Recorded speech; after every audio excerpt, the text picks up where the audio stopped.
ዳኒ ምን ነበር የተነሳው ርዕስ? ሚካኤል መናን መግቧል የሚለው ሀሳብ አንስተን ነበር የተነጋገርን የነበረው። ኧረ ምን መና ብቻ አብርሃም ቤት የገባው ሚካኤል ነው። ባህር የከፈለው ሚካኤል ነው። ሶስቱን ወጣቶች ከእሳት ያወጣው ሚካኤል ነው። ከአህያ መንጋጋ ውሃ ያፈለቀው ሚካኤል ነው። ብዙ ነገር ማንሳት እንችላለን። ያው እዛው ርዕስ ላይ መቆየት እንችላለን።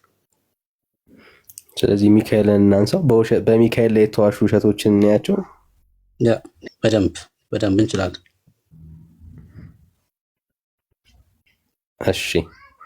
እሺ ኦርቶዶክሳውያን ካላችሁ ከዚህ ሰዓት ጀምሮ መግባት ትችላላችሁ። አንድ ቁጥር ጻፉልን። እየተነሳ ያለው ሀሳብ በሚካኤል ላይ የተዋሹ ውሸቶችን ነው።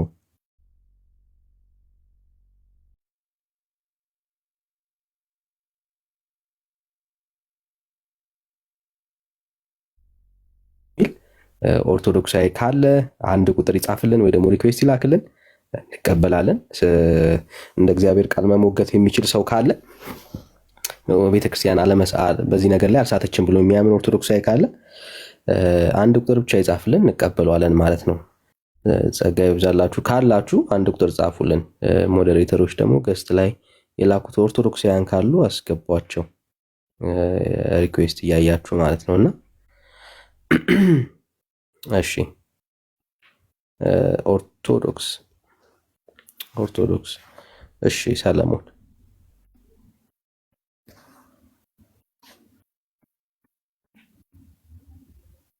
ልኬልሃለሁ። ሰለሞን ልኬልሃለሁ።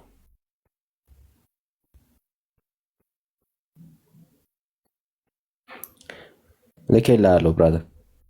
እሺ ሌላ ኦርቶዶክሳዊ ካለ እንደዚሁ እንቀበላለን። ሌሎች ኦርቶዶክሳውያን ካላችሁ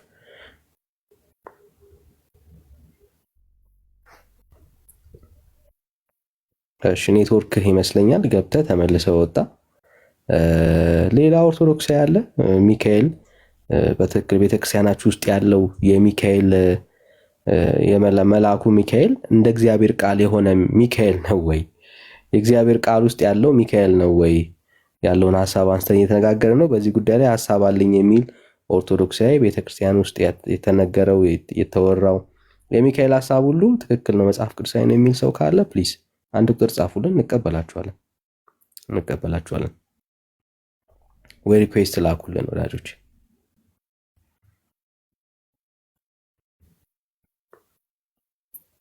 እሺ ወንድሞች ሀሳብ ያለው ሰው መቀጠል ይችላል። እስኪ ገቡ ድረስ ኦርቶዶክሳውያን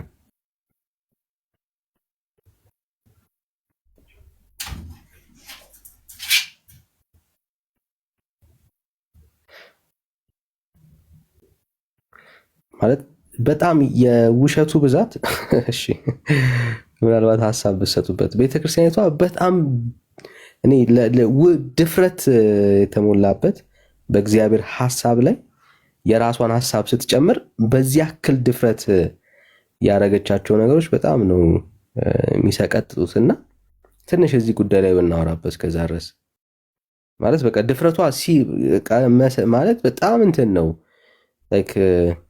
ልክ ያጣ ነው።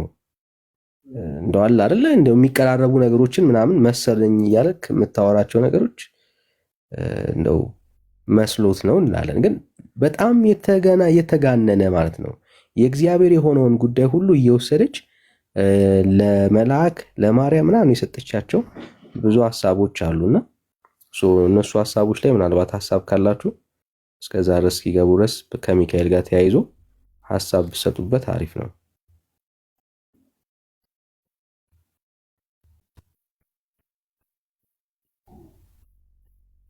እሺ ካላችሁ ግቡ ኦርቶዶክሳውያን። ሁሉ ለበጎ ልኬልሃለሁ፣ ና ግባና እስቲ እናውራ። ልኬልሃለሁ። ባይዘው የማትገቡት መልስ ስለሌላችሁ ጭምር ነው። መልስ ስለሌላችሁ ጭምር ነው። ባይዘው ቤተክርስቲያኒቷ ውስጥ ያለውን የሐሰት ትርክት በእኛ ፊት ቆሞ ማስተባበል የሚችል ኦርቶዶክሳዊ ካለ በደስታ ነው የምንቀበለው። ካለ የማትገቡት ማለት በጣም ብዙ ሰው ነው ያለው። ቢሃይንድ አሁን በጣም ብዙ ሰው ነው እየተከታተለ ያለው። ግን በዚህ ውስጥ ሁሉ መልስ ስለሌለ ነው የምናነሳቸውን የምንጠይቃቸውን ሀሳቦች ለመሞገት የሚያስችል መጽሐፍ ቅዱሳዊ ማስረጃ ካላችሁ ፕሊስ እንቀበላችኋለን ካላችሁ ማለት ነው።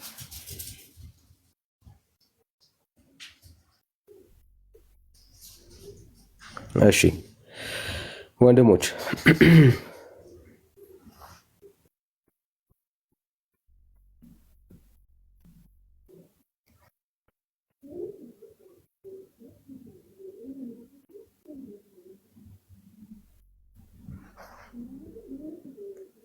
እሺ ሰው እንዴት ባይዘው መጀመሪያ በኢየሱስ እንስማማ፣ መጀመሪያ በሆነ ነገር እንስማማ የምትሉት የክርስቶስ ኢየሱስን ርዕስ ስናመጣ እንደዚሁ ነው የምትሉን። ባይዘው ከመሸሽ ውጭ ሌላ አማራጭ የላችሁም። ይኸው ግባ ግድ ልዩነት ከሆነ ዛሬ ያነሳነው ሀሳብ ስለ ሚካኤል ነው። ስለ ሚካኤል ያለህን ሀሳብ ገብተን ለመሞገት እድል እንሰጥሃለን ብራዘር፣ እድል እንሰጥሃለን። ስለዚህ ዛሬ ላይ በተነሳው ሀሳብ ላይ ለማውራት አቅም ካለ ፕሊስ ቤታችንን ከፍተናል። በዚህ ጉዳይ ላይ ሀሳብ እንድትሰጠን መጀመሪያ ግባና እስቲ ባነሳነው ሀሳብ ላይ ሀሳብ ስጥ ብራዘር፣ ሀሳብ ስጥ።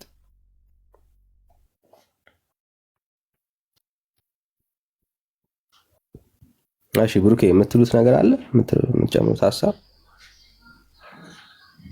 አዎ ምናልባት ከዚህ ርዕስ ጋር በተገናኘ እንደው እናንሳ ብንል ማንሳት ያለብን ነገሮች አሉ ብዬ አምናለሁ። ለምሳሌ የመጀመሪያው ነገር መጽሐፍ ቅዱሳችን የእግዚአብሔር መልአክ የሚል ቃል ሲጠቀም እንመለከታለን። በእግዚአብሔር ቃል ላይ የእግዚአብሔር መልአክ የሚል በተደጋጋሚ በቀደመው ኪዳን በተለይ ተደጋግሞ ሲነሳ እናያለን። ያ የእግዚአብሔር መልአክ ማን ነው የሚለው በራሱ ሊመለስ ይገባል። የእግዚአብሔር መልአክ ያለው ሁሉ ፍጡር የሆነ መልአክ ነው ወይ ካላችሁኝ በጭራሽ አይደለም። የመጀመሪያው የትርጓሜ ስህተታቸው እሱ ነው። ምክንያቱም በእግዚአብሔር የተደረገውን ሁሉ ለፍጡር እንዲሰጡ ያደረጋቸው የዚህ የትርጉም ስህተት ስላለ ነው። ለምሳሌ አንድ የመጽሐፍ ቅዱስ ክፍል አንስቼ ላሳይ። የመጀመሪያው ይሄ ስለሆነ ማለት ነው። መሳፍንት ምዕራፍ 2 ላይ እንደዚህ የሚል ቃል አለ። መጽሐፈ መሳፍንት መጽሐፍ ምዕራፍ 2 ቁጥር 1 ላይ እንደዚህ ይላል፣ የእግዚአብሔርም መልአክ ከጌልጌላ ወደ ቦኪም ወጥቶ እንዲህ አለ። ማን ነው ብሎ የሚናገረው የእግዚአብሔር መልአክ ነው ይላል። ይሄ እግዚአብሔር መልአክ ማን ነው የሚለው መመለስ መቻል አለበት። ማን እንደሆነ በምንድን ነው የምናውቀው? ክፍሉን ስናነበው የሚነግረን መልእክት ምንድን ነው የሚለውን ተመልክተን ነው። እሺ ምን ይላል? ከዛ ድጋሜ ከመጀመሪያው ላንብበው። የእግዚአብሔርን መልአክ ከጌልጌላ ወደ ቦኪም ወጥቶ እንዲህ አለ፣ እኔ ከግብፅ አውጥቻችኋለሁ። ማን ነው ይሄን ያለው? የእግዚአብሔር መልአክ የተባለው። እሺ ለአባቶቻችሁ ወደ ማልኩላችሁ ምድር አግብቻችኋለሁ። ወዴት አገባኋችሁ አለ? ለአባቶቻችሁ ወደ ማልኩላችሁ ምድር። ታዲያ ይሄ እግዚአብሔር መልአክ ማን ነው? ለአባቶቻቸው የማለ ለአብርሃም፣ ለይስሐቅ፣ ለያዕቆብ የማለ ማን ነው? የትኛው ፍጡር የሆነ መልአክ ነው? አረ ማንም በጭራሽ። ቀጥሎ እንደዚህ ይላል፣ እኔም ከናንተ ጋር ያደረግኩትን ቃል ኪዳን ለዘላለም አላፈርስም ይላል።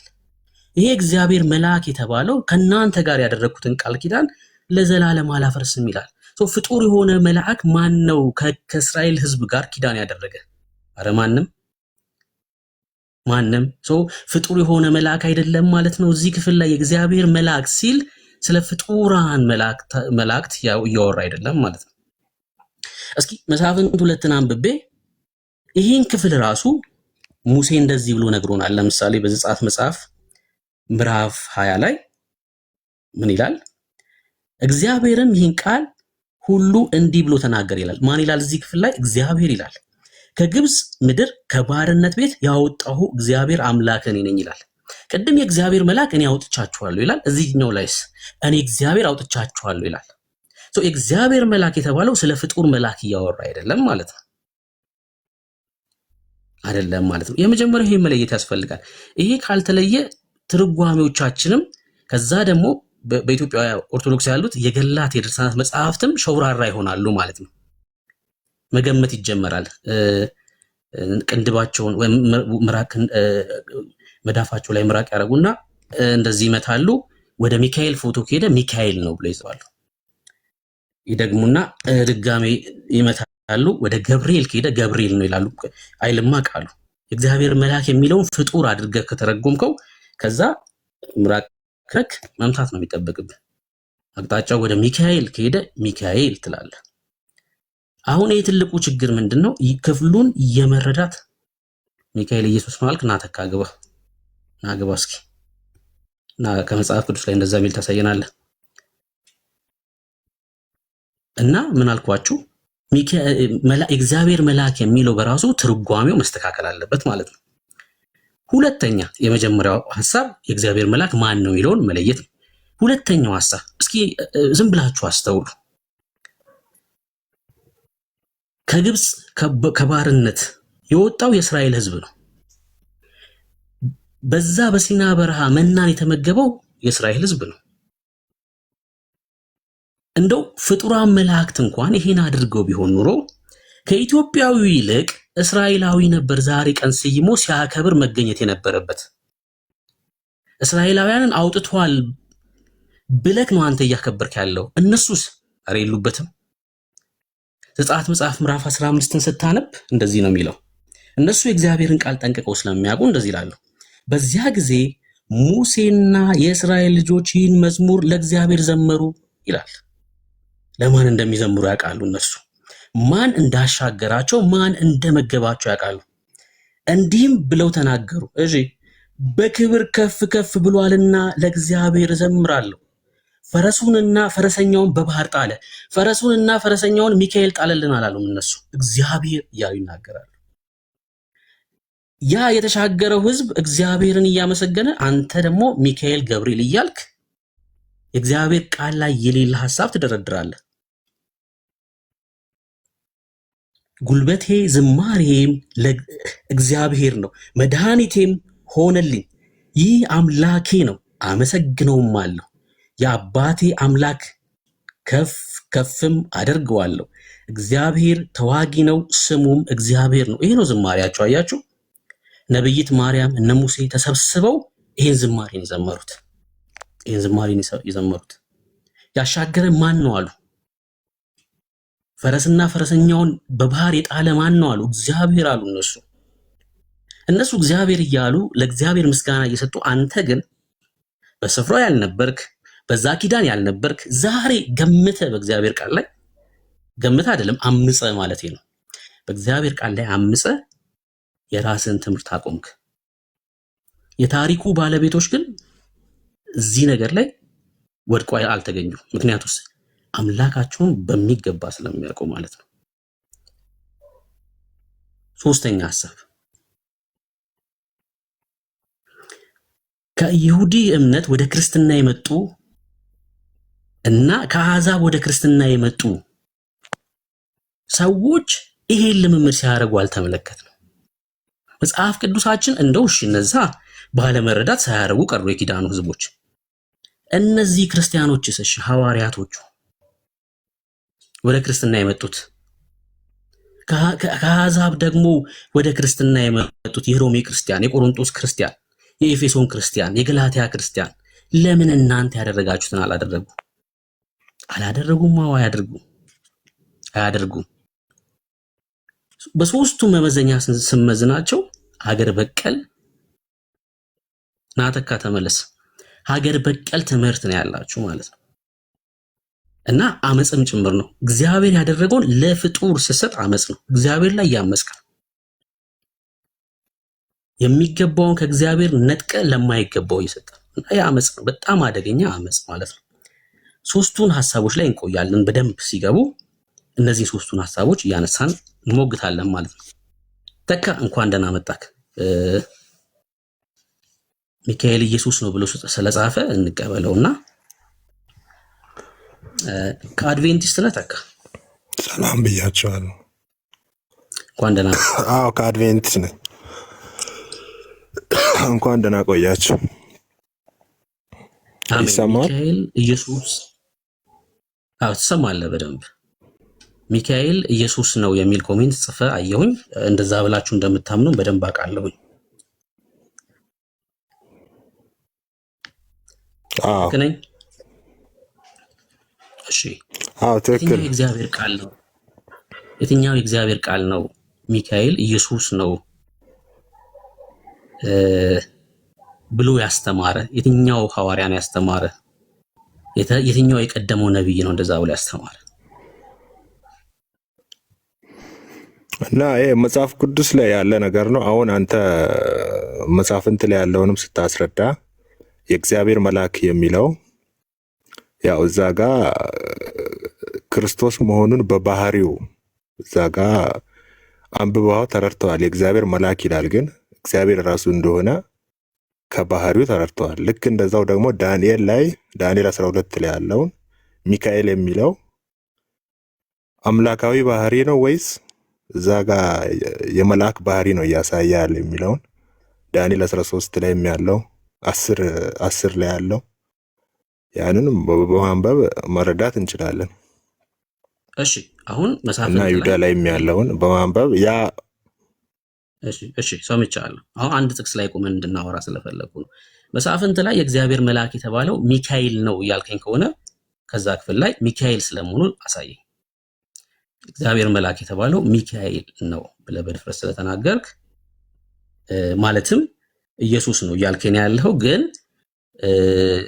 ሚካኤል ኢየሱስ ሆኗል ብላችሁ ስለምታምኑ እሱን ከዛ ከመጽሐፍንት ላይ ያሳየኝ። ካላሳየ እዛ ክፍል ላይ ደግሞ ለአንተ ትምህርት የሚሆን ካልሆነ ዳንኤል ላይ የጠቀስካቸው ምዕራፍ 12 ምዕራፍ 10 ደግሞም ይሁዳ ላይ የሚጠቀስካቸውን ጥቅሶች ማንሳትና ማየት እንችላለን። የትኛውን ጥቅስ ላይ ነው ማውራት የምፈልገው? ሚካኤል ና እንጂ ተካ።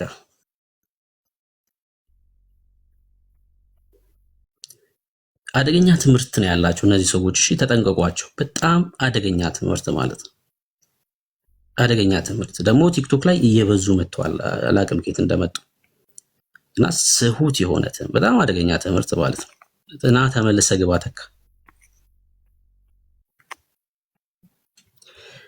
ዋና የሚሞግቱበትን ሐሳብ ላሳያችሁ። ዳንኤል መጽሐፍ ላይ እንደዚህ ይላል። ይሄን ንግግር የተናገረው ገብርኤል ነው። ለሌሎቻችሁ እንደዚህ አይነት ሐሳብ ሲያነሱ በምን መንገድ እንደምትሞግቱ ላሳያችሁ። እሺ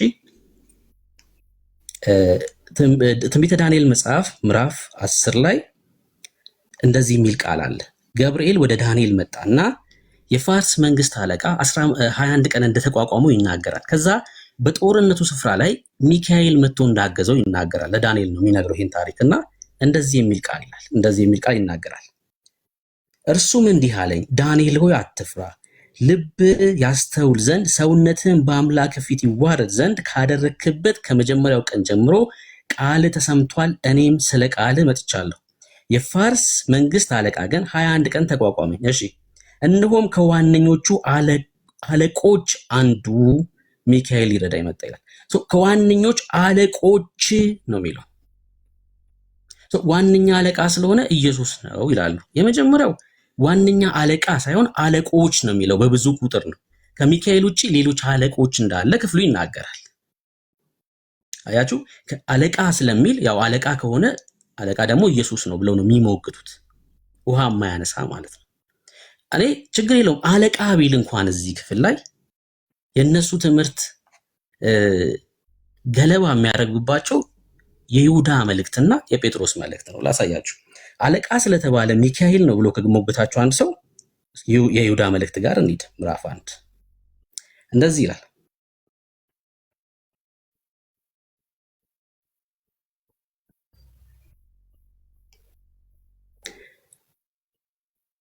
መኖሪያቸውን ቁጥር 6 የተዉትን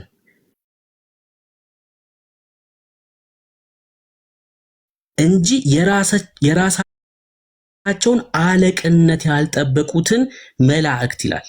የራሳቸው ቁጥር 9 ላይ ነው። እሺ ቁጥር 6 ላይ ይሁዳ 1 ቁጥር 6 የራሳቸውን አለቅነት ያልጠበቁትን የተጣሉ ማለት ነው። የተጣሉ መላእክት ናቸው። አለቆች ናቸው እኮ። የራሳቸውን አለቅነት ያልጠበቁትን መላእክት በዘላለም እስራት ከጨለማ በታች እስከ ታላቁ ፍርድ ቀን ድረስ ጠብቋቸዋል ይላል። አለቅነታቸውን ባለመጠበቃቸው ስፍራቸውን በመልቀቃቸው ምን ሆነዋል? ለፍርድ ጠብቋቸዋል ይላል። ቀጥሎ ጴጥሮስ ሁለተኛ ጴጥሮስ መልእክት ላይ ምዕራፍ 2 እንደዚህ ይላል። ተመልከቱ። እግዚአብሔር ኃጢአትን ላደረጉ መላእክት፣ እነዚህ ጴጥሮስ የተናገረው ይሁዳ የተናገረው መላእክት ነው። ሳይራራላቸው ወደ ገሃነም ጥሎ በጨለማ ጉድጓድ ለፍርድ ሊጠበቁ አሳልፎ ከሰጣቸው ለቀደመው ዓለም ሳይራራ እሺ ናተ ከመጣ እሺ እንቀጥል። ከመጣ ከአንተ ጋር እንቀጥል። ልኬልሃለሁ፣ ኢንቫይት አድርጌያለሁ ናገር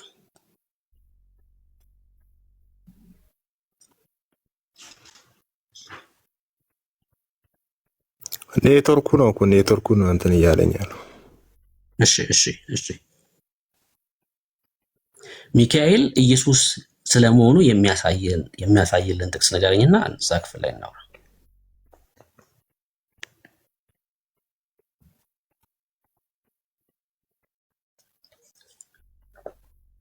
ተካ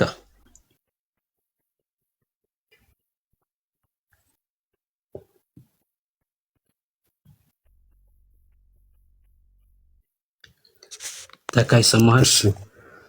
ዳንኤል 12 ዳንኤል 12 እሺ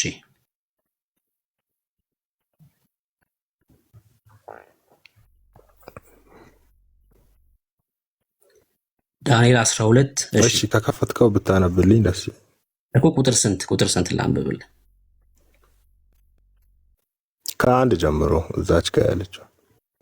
በዚያም ዘመን ስለ ሕዝብህ ልጆች የሚቆመው ታላቁ አለቃ ሚካኤል ይነሳል። ሕዝቡም ከሆነ ጀምሮ እስከዚያ ዘመን ድረስ እንደርሱ ያለ ያልሆነ የመከራ ዘመን ይሆናል። በዚያን ዘመን በመጽሐፍ ተጽፎ የተገኘው ሕዝብ ሁሉ እያንዳንዱ ይድናል። እሺ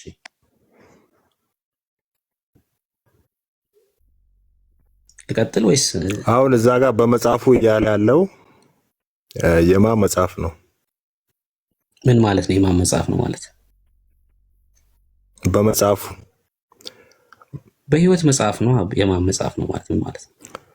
በዛን ቀን የህይወት መጽሐፍ የተባለው እዛ ጋር የሚካኤል መጽሐፍ ነው። አሳየኝ። የህይወት መጽሐፍ የሚካኤል መጽሐፍ ነው። በመጽሐፉ ተጽፎ የተገኙት እያንዳንዱ ቆይ መጀመሪያ ሚካኤል ኢየሱስ ነው የሚለውን አሳየኝ። በመጽሐፉ ይላል እኮ በደንብ አንብበው። ሚካኤል ኢየሱስ ነው የሚል ቃል በቃል የለም። ሚካኤል ደግሞ መልአክ ነው የሚልም ቃል በቃል የለም። እሺ ስማኛው። በዚያን ዘመን ስለ ህዝብ ልጆች የሚቆመው ታላቁ አለቃ ሚካኤል ይነሳል። ህዝብም ከሆነ ጀምሮ እስከዚያ ዘመን ድረስ እንደ እርሱ ያለ ያልሆነ የመከራ ዘመን ይሆናል። በዚያም ዘመን በመጽሐፍ ተጽፎ የተገኘ ህዝብ ሁሉ እያንዳንዱ ይድናል ይላል። ይሄ የህይወት መጽሐፍ የሚካኤል ነው የሚለውን አሳየኝ ከዚህ ክፍል። በመጽሐፍ ሳይሆን በመጽሐፉ ነው የሚለው። በመጽሐፍ ሳይሆን በመጽሐፉ ተጽፎ የተገኙት እያንዳንዱ ይድናል። በመጽሐፉ ላይ ማለት ነው። በመጽሐፉ ላይ ተጽፎ የተገኘ ይድናል ነው። እዛ ጋር ስለ ሚካኤል እያወራ ስለሆነ ስለ መጨረሻው ዘመን ነው እያወራ። በመጨረሻው ዘመን ሚካኤል ወይም ኢየሱስ ራሱ እንደሚገለጥና በሱ መጽሐፍ ተጽፎ የተገኙት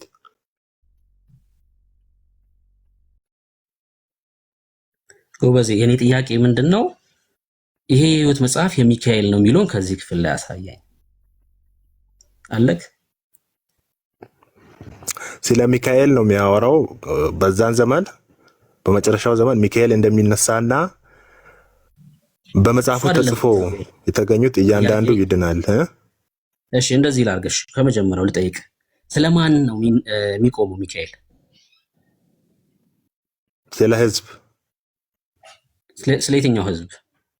ስለ ሰው ልጅ ማለት ስለ ሰው ልጅ ቶታሊ ስለ ሰብአዊ ፍጥረት አሳየኝ ከዚህ ክፍል ላይ ስለ ሰብአዊ ፍጥረት። በጣም ይቅርታና ብሩክዬ፣ ወንድማችን ክፍሉ ምን እንደሚል አንደርስታንድ አድርገዋል። ግን በዚያ ዘመን ስለ ህዝብህ ልጆች የሚቆመው ነው የሚለው። ስለ ህዝብህ ነው አይደል የሚለው? ትክክል ነው። ያ ቆይ ትክክል። በዚያ ዘመን የሚለው ያው ስለ መጨረሻው ዘመን ከዳንኤል 8:7 ጀምሮ እሱን አይደለም ጥያቄ እና ህዝብህ የተባለው ማን ነው? ስለ ህዝብህ ልጆች ሲል ህዝብህ የተባለው እዚህ ጋር ማን ነው?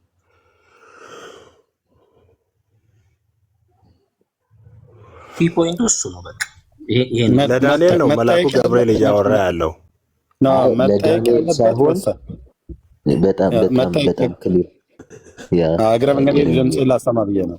ሰሙ ሻዬ እግረ መንገድ ድምፅ ላሰማ ብዬ ነው እንዳይዘጋ። ቀጥል ሰሙ። መጠየቅ ያለበት ወሳኝ ጥያቄ ነው የጠየቀው። ቀጥል ሰሙ። መጠየቅ ያለበት ወሳኝ ጥያቄ በጣም ግልጽ እንዲሆንልህ ተካ።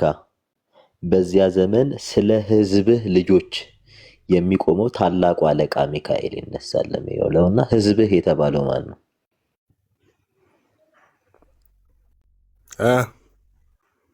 ህዝብህ የተባለው ማን ነው? ህዝብ የተባለው እዚህ ጋር ይሄን እሺ ልንገርህ። ህዝብ የተባለው አሁን ይሄን ቃል እያስተላለፈ ያለው መልአኩ ገብርኤል ነው ለዳንኤል ምርኮ ላይ ባሉበት። ይሄ ስለ መጨረሻው ዘመን ነው የሚያወራው። ስለዚህ ለይተህ ለእስራኤል ነው የተባለው፣ ግን ምዕራፍ 12 ላይ ነው ለእስራኤል ብቻ ነው ብለህ ደግሞ ይሄን ፒክ አድርገህ መውሰድ አትችልም። እሱን አይደለም ጥያቄ። በዚያ ዘመን ስለ ህዝብህ ልጆች እየተባለ ነው እና ህዝብህ የተባለው ማን ነው? ገብርኤል ነው?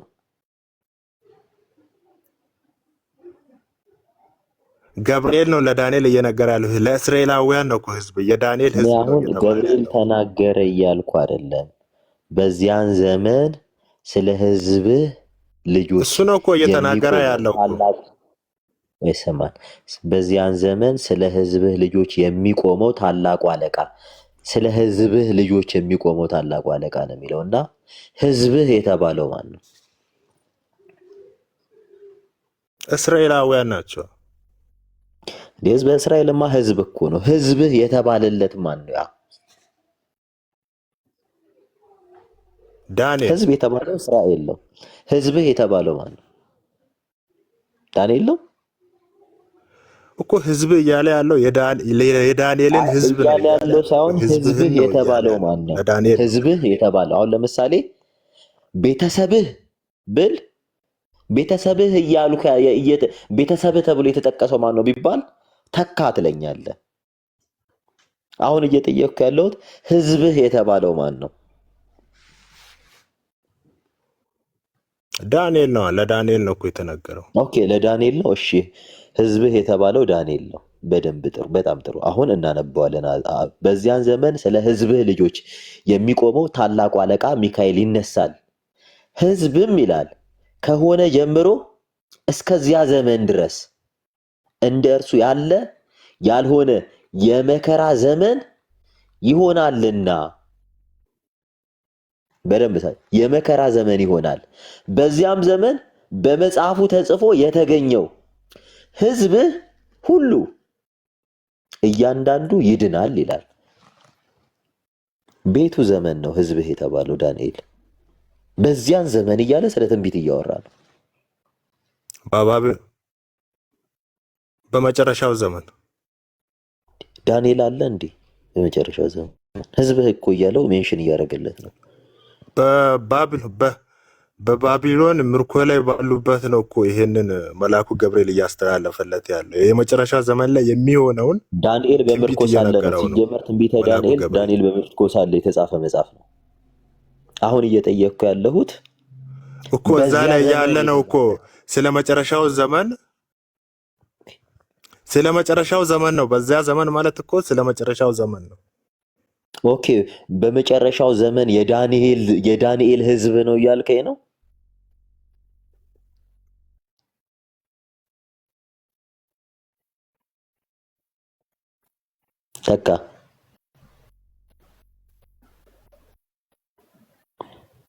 ተካ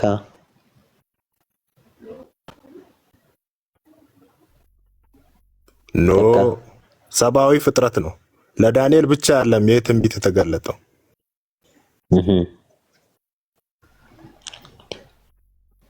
ህዝብ የተባለው ዳንኤል ነው። ትንቢቱ የተነገረው ስለ ፍጻሜ ዘመን ነው እያልከን ነው። ህዝብህ ተብሎ ኦኬ፣ ለዳንኤል ህዝብ የተባለው እስራኤላውያን ስለ ፍጻሜ ዘመን ነው። በደንብ ስማ። ቆይ ህዝብ ለዳንኤል ካልከው ህዝብ የተባለው በባቢሎን ምርኮ ያሉ እስራኤላውያን ናቸው። ይሄ መጽሐፍ ግን እየተጻፈ ያለው ስለ ዓለም ፍጻሜ ነው አይደል? እየተነገረ ያለው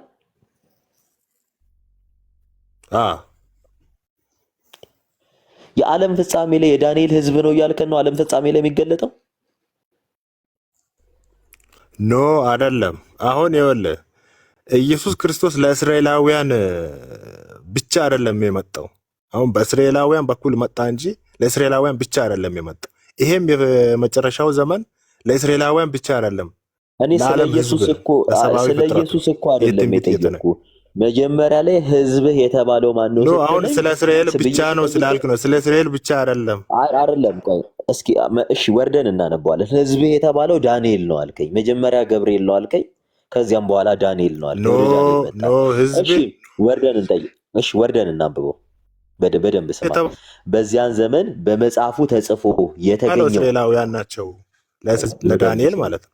ለዳንኤል የተባለው ለህዝብ እኮ አሁን ነው አይደለም። ኔትወርክ ቆራርጦ ይሆናል እንጂ ለህዝብ እኮ በደንብ ስማኝ። አሁን ቀጥለን እናንብብ። በዚያ ዘመን በመጽሐፉ ተጽፎ የተገኘው ህዝብህ ይላል። በደንብ ስማ። ህዝብ ሁሉ እያንዳንዱ ይድናል ካለ በኋላ ማን ነው የሚድነው? ህዝብህ የተባለው ነው። በምድርም ትቢያ ውስጥ ካንቀላፉቱ ብዙዎች ይነቃሉ። እኩሌቶቹ ወደ ዘላለም ህይወት፣ እኩሌቶቹም ወደ እረፍትና ወደ ዘላለም ጉስቁልና ይላል። አሁንም ዳንኤል ስለ ዳንኤል ነው ህዝብ የተባለው ዳንኤል ነው እያልከኝ ነው? አይደለም፣ ክርስቶስ ሲመጣ ነው። ይሄ አሁን የሚሆን አሁን ያወራቸው ነገሮች ሁሉ እዛ ጋር የሚያወራው በመጨረሻው ዘመን የሚሆን ነው። ቆይ ወንድማችን ተካ ስለ ህዝቡ ባለቤት ነው የጠየቅኩ። የህዝቡ ባለቤት ማን ነው ስልክ ዳንኤል ነው አልከኝ። ገብቶሃል አይደለ? የህዝቡ ባለቤት ዳንኤል ከሆነ አሁንም እየተናገረ ያለው ስለ ምጽአት ዘመን ነው። እኩሌቶቹ ወደ ዘላለም ህይወት፣ እኩሌቶቹ ወደ ዘላለም ጉስቁልና ይላልና ወደ ዘላለም ህይወትና ወደ ዘላለም ጉስቁልና የሚሄዱት የዳንኤል ህዝቦች ናቸው አይደለም። ይሄ ፍርዱ ሰዓት ላይ በመጨረሻው ዘመን የሚሆነው ነው እኮ እያወራ ያለው። እኔ ስለ ህዝቡ እኮ ነው። አሁን እዚህ ጋር መጀመሪያ የዳንኤል ህዝብ ነው ስላልከኝ ህዝብ ነው እያወራ ያለው። ባለቤቱ ማን ነው ስለ ዳንኤል ነው አልከኝ። ገብቷል? እሺ የዳንኤል ህዝብ እኮ ለዳንኤል ተነገረለት እንጂ ለእስራኤላውያን ብቻ አይደለም የሚመጣው። ይሄ ለዳንኤል አሁን ሚካኤል ወይም ኢየሱስ ለእስራኤላውያን ብቻ አይደለም። ህዝብህ የተባለው የህዝቡ ባለቤት ማን ነው ብዬ ነው የጠየቅኩት መጀመሪያ።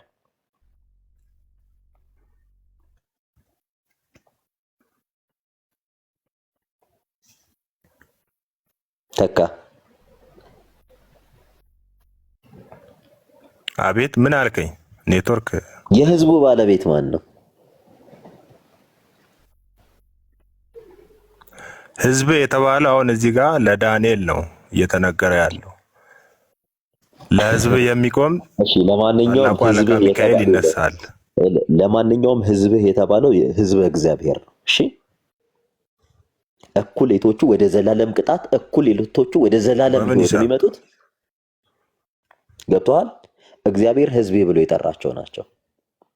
በፍርድ ጊዜ ስለሚሆነው ነገር እያወራ ነው። እሺ፣ አንተ ስለምትለው ሐሳብ በፍጹም የሚነገር ነገር አይደለም። የጠየቁት እኛ ህዝቡ አይደለንም? እንዴት አይደል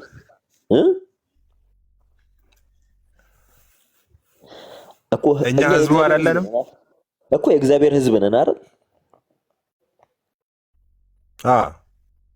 ታዲያ በቃ የእግዚአብሔር ህዝብ ከሆነን ያው ከላይ ያለው በዚያ ዘመን ስለ ህዝብህ ልጆች የሚቆመው ሲል ስለ እግዚአብሔር ህዝብ እየተናገረ ነው።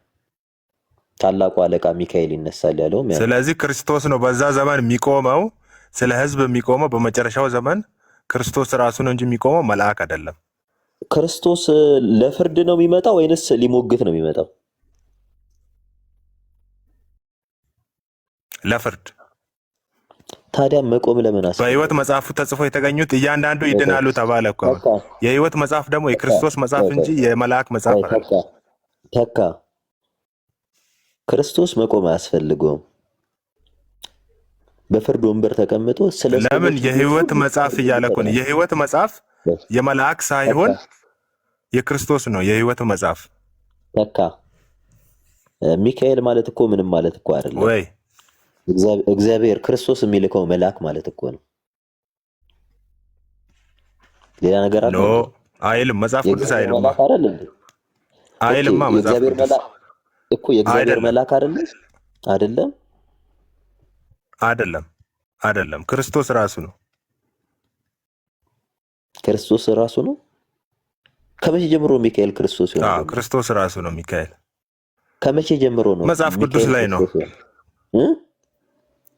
ጥንትም ራእይ 12 ራእይ 12 ጋና አለ። እሺ ክፈተው። እኔ መጽሐፍ ቅዱስ አልያዝኩም። መጽሐፍ ቅዱስ አልያዝኩም። እሺ ራእይ 12 እንገልጥልህና እሺ እንዲህ ይላል መጽሐፍ ቅዱስ ራእይ 12 እሺ ከቁጥር 10 ጀምሮ ላንብብልህ። እንዲህ ሲል ታላቅም ድምፅ በሰማይ ሰማሁ እንዲህ ሲል አሁን የአምላካችን ማዳን ኃይል መንግስትም የክርስቶስም ስልጣን ሆነ። ቀንና ሌሊትም በአምላካችን ፊት የሚከሳቸው የወንድሞቻችን ከሳሽ ተጥሏልና እነርሱም ከበጉ ደም የተነሳ ከምስክራቸውም ቃል የተነሳ ድል ነሱት፣ ነፍሳቸውንም እስከ ሞት ድረስ አልወደዱም። ስለዚህ ሰማይና በውስጡ የምታድሩ ሆይ ደስ ይበላችሁ፣ ለምድርና ለባህር ወዮላቸው። ዲያብሎስ ጥቂት ዘመን እንደቀረው አውቆ በታላቅ ቁጣ ወደ እናንተ ወርዷልና ዘንዶው ወደ ምድር እንደተጣለ ባየ ጊዜ ወንድ ልጅ የወለደችውን ሴት እያለ እሺ ከላይ ጀምሮ ነው ማለት። በሰማይም ሰልፍ ሆነ፣ ሚካኤልና መላእክቱ ዘንዶውን ተዋጉ ይላል።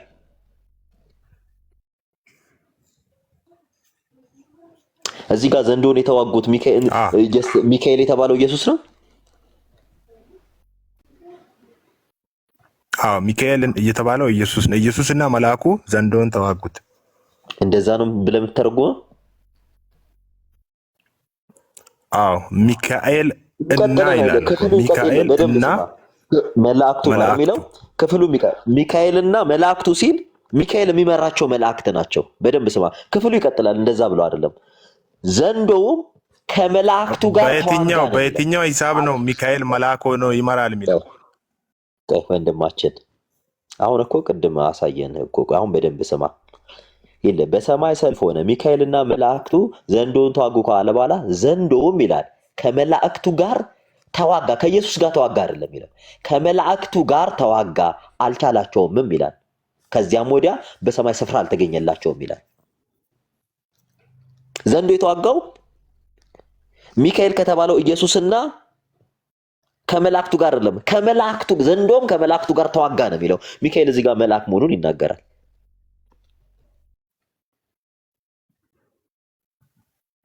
አይናገርም።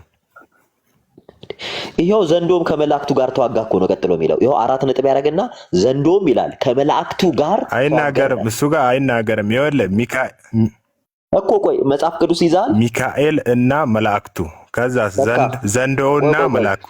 አሁን መጽሐፍ ቅዱስ አልያዝኩም ቦታውን ስለማውቀው ዘንዶውና መላእክቱ አይደለም። ቆይ ሚካኤል እና መላእኩ እና ዘንዶውና መላእኩ አይልም። እንደዛ እንዲህ ይላል። ይቀጥልና ዘንዶውም ከመላእክቱ ጋር ተዋጋ አልቻላቸውም ነው የሚለው።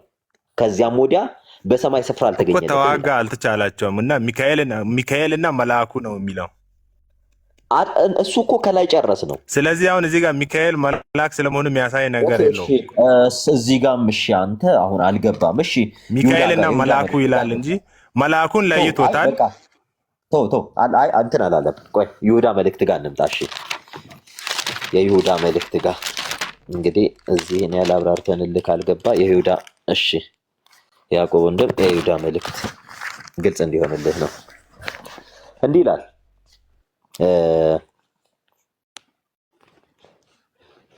የሆነ ሄኖክ ካለ በኋላ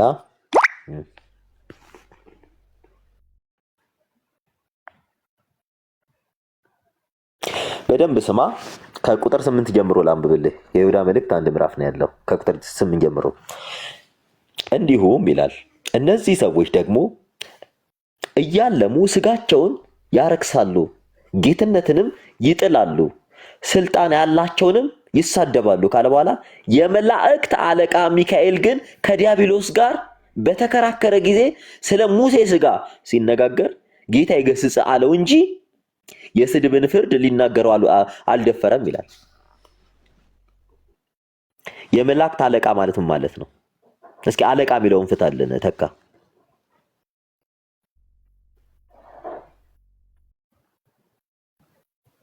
ተካ ኦኬ፣ ተካ ወርዷል። በቃ ይቅርታ፣ እሳት ያስኩባችሁ። አይ ችግር የለውም። ሰሙሻ ማን ነው? ከየት ቤተ እምነት ነው ግን? ከኦንጂሰስ ነው? እሺ ዳጊ አድቬንቲስት ነው። አይ እኔ ፍርሃቴ መሰለኝ ዛሬ ላይ ቶሎ ይህን ነገር ምላሽ ካልሰጠና ካላስተማርናቸው እና ሚካኤልን ኢየሱስ ካሉ ነገ ደግሞ ገብርኤልን መንፈስ ቅዱስ ሊሉ ይችላሉ እና ቶሎ እርማት መስጠት አለበት። ኦኬ ሜሴጅ አይተሃል ዳጊ? ሜሴጅ እስቲ በውስጥ እሺ ኤርሚዬ ሶሪ ሰማው ሜሴጅ ነው። ቴንክ ዩ ሰሙሻ ተባረክ። ኔትወርክን ያስወርደው ወይስ አረ ነው? ከቻለ ቢመጣ ጥሩ ነው። ሌሎች ካላችሁም አድቬንቲስት የሆናችሁ ሰዎች መምጣት ትችላላችሁ። ተባረኩ። ብርክዬ ቀጥሉ። ዳንኤል ቤካም አላችሁ። ቢኒ ብርኬ ወንድምነት ኤርሚ ቤቱን ምርት ወጣሽ። እሺ ወጣ እኮ ተካ ነው ሰምሻ ሲይዘው ወጣ። ተካ ወጣ። ያው ትምህርታቸው እንዳልኩ ነው። ምንም መሰረት የሌለው ትምህርት ነው እና አደገኛም ትምህርት ጭምር ነው እና ከቻልክ ምናልባት ኔትወርኩ ሊሆን ስለሚችል ተካ ተመልሰ መምጣት ትችላለህ። እሺ ኔትወርክ ተመልሰ መምጣት ትችላለህ። ይሁዳ ላይ ራእይ ላይ ሲወስደውም ቆመ፣ ይሁዳም ላይ ሲወስደው ወጣ። እዛው ዳንኤል ላይ ራሱ እኮ መንቀሳቀስ አይችልም ልጁ አይደል? ዳንኤል ራሱ ምዕራፍ 12 ላይ 12ም 10ም እኮ አሁን ለምሳሌ ከአለቆች አንዱ ነው የሚለው ከሚካኤል ውጭ ሌሎች አለቆች አሉ ማለት ነው። ብቸኛ አይደለም ሚካኤል በአለቅነት፣ ከሱም ውጭ ሌሎች አለቆች አሉ እና ሌሎች አለቆች መንፈስ ቅዱስ አብ እያለ ካልቀጠለ በስተቀር ማለት ነው። ወንድማችን ተካ ከቻልክ ተመለስ። ኦርቶዶክሳዊ መግባት ትችላላችሁ። በተነሳው ርዕስ ላይ ማውራት እንችላለን። ሰሙ ተባረክ። ዳኒ ይቀጥል። አይ ተሳስቶ አይደለም። እሺ የአድቬንቲስቶች ትምህርት ነው። እሺ የአድቬንቲስቶች ትምህርት ነው። ተሳስቶ አይደለም። እሺ ተካ መጥቷል። ልክ ይላሉ እና ተቀበልና ግባ።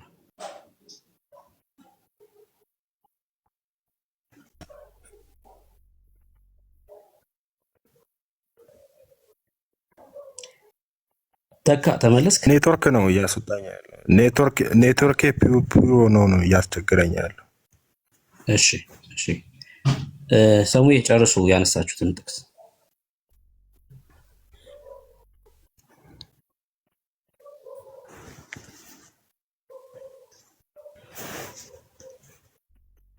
አይ ቲንክ ቢዚ ነው መሰለኝ። ብርኬ አንተ ቀጥል። እሺ ሰሙ አለክ ነው ልቀጥል? እሺ ከኔ ጋር እንቀጥል። እዛው ይሁዳ ላይ የተነሳውን ጥቅስ ማለት ነው። እሺ የመላእክት ሁለት ጥያቄ ነው እዚህ ይሁዳ ላይ ማነሳለክ፣ በደንብ ስማኝ። የመላእክት አለቃ የሆነው ሚካኤል እንኳ ስለ ሙሴ ስጋ ከዲያብሎስ ጋር በተከራከረ ጊዜ ጌታ ይገስጽ አለው። ሚካኤል በማን ስም ነው የገሰጸው?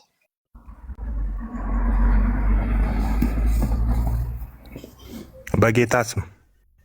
ማን ነው ጌታ የተባለው? አሁን እዚህ ጋር ሚካኤል ጌታ ሆኖ እንዴት ጌታ ይገስጽ ይላል አይደል? ፖይንቱ ፈቃዱን ለአብ ነው እየሰጠ ያለው እዚህ ጋር። አልጠየቅኩም እኔ ማን ነው ጌታ የተባለው ነው ጥያቄ። አብ ኢየሱስ በአብ ስም እየገሰጸ ማለት ነው። አቤቱ ጌታ ኢየሱስ ይሄ እኮ ነው በቃ ትምህርት። አሁን እስኪ ኢየሱስ ክርስቶስ ዘካርያስ 3 ላይ ሄድሽ ላስረዳ በደንብ። ዘካርያስ 3 ሂድ። አይ ቆይ ወዳጅ የት ነው የምንሄደው? አንዴ እዚሁ ጋር ተመሳሳይ ሐሳብ ነው። እንሄዳለን። ቆይ አንዴ እንሄዳለን። ኢየሱስ ክርስቶስ በአብ ስም እየገሰጸው ነው አይደለ? በአብ ስም ነው እየገሰጸ ያለው። ኦኬ፣ እስኪ ክርስቶስ ኢየሱስ እዚህ በምድር ሳለ በአብ ስም የገሰጸበትን የመጽሐፍ ቅዱስ ክፍል እስኪ ያሳይ። ዘካርያስ 3ን ክፈትልኝ። ጌታ ክርስቶስ ኢየሱስ በዚህ ምድር በነበረበት ሰዓት ነው ያልኩ። በአብ ስም የገሰጸበት ካለ አሳየኝ። ጥያቄ ይሄ ነው። ከዛ ዘካርያስ ከሄድልሃለሁ። እሺ፣ ስጋ ሳይል ይሄ እኮ እዚህ ምድር ላይ ሆኖ የገሰጸው ነገር እኮ አይደለም። ለሙሴ ስጋ ሙሴን ለማስነሳት ሲመጣ የለም ብለህ ማለት አድምጠኝ። እሺ፣ የኔ ጥያቄ ምንድን ነው? የለም። ኦኬ፣ የለም በቃ እንደዛ ነው የሚባለው። የኔ ጥያቄ ጌታ በዚህ ምድር ሲመላለስ በአብ ስም የገሰጸበት የመጽሐፍ ቅዱስ ክፍል ካለ አሳየኝ ነው ጥያቄ። አዲስ ኪዳን ላይ ሊኖር ይችላል። በእርግጥ በይሄኛው ግን ስለ ሙሴ ስጋ በሚከራከርበት ታይም ላይ ነው። የስጋ ሳይለብስ በፊት ነው ሊኖር ይችላል ሳይሆን ካለ ዘካርያስ 3ን ክፈትልኝ። ዘካርያስ 3ን ክፈትልኝ። ዘካርያስ ጋር ሄድልሃለሁ ወዳጅ። ይሰማል አይደል ድምጼ? የለም ካልከኝ ወደ ዘካርያስ ነው የምንሄደው። ቀጥሎ ጌታ በዚህ ምድር ሳለ በአብ ስም የገሰጸበት የመጽሐፍ ቅዱስ ክፍል ካለ ወይ ደግሞ ሐዋርያቶቹ እንደዛ ያስተማሩበት የመጽሐፍ ቅዱስ ክፍል ካለ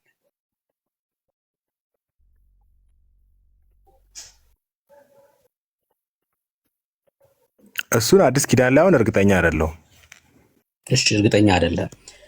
እዚሁ ክፍል ላይ ለአብ ሲጸልይ ነበር። ክርስቶስ በስጋ ወራት እኮ ለአብም ሲጸልይ ነበር።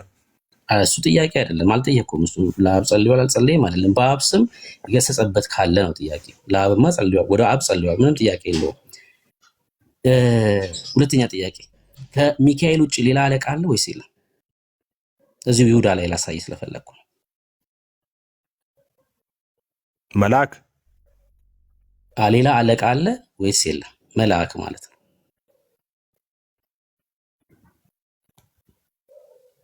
መልአክ የለም አለ ወንድማችን። የመልአክ አለቃ ግን ሚካኤል ነው እኮ። ሌላ አለቃ አለ ወይ ከሚካኤል ውጭ መልአክ ሆኖ ነው ጥያቄ። መልአክ ሆኖ አለቃ የለም። የመልአክ አለቃ ራሱ ኢየሱስ ነው እኮ እያልኩ ያለሁት። የለም ማለት መልአክ ተብሎ አለቃ የለም። እሺ የለም። ይሁዳ 1:6 ፖስት አድርጉልኝ። ከዛ እኔ ደግሞ እዚህ ጋር አነብልሃለሁ፣ እነሱ ከታች ፖስት ያደርጉልሃል። መኖሪያቸውንም የተዉትን እንጂ የራሳቸውን አለቅነት ያልጠበቁትን መላእክት በዘላለም እስራት ከጨለማ በታች እስከ ታላቁ ቀን ፍርድ ድረስ ጠብቋቸዋል ይላል። እዚህ ክፍል ላይ አለቅነታቸውን ያልጠበቁትን መላእክት እግዚአብሔር ለፍርድ ቀን እንደጠበቃቸው ይናገራል። እነዚህ አለቆች እነማን ናቸው? የወደቁት መላእክት ናቸው፣ ዲያብሎስን ጨምሮ። ከሚካኤል ውጭ ሌሎች አለቆች ነበሩ ማለት ነው። የመላእክት አለቆች ነበሩ ማለት ነው።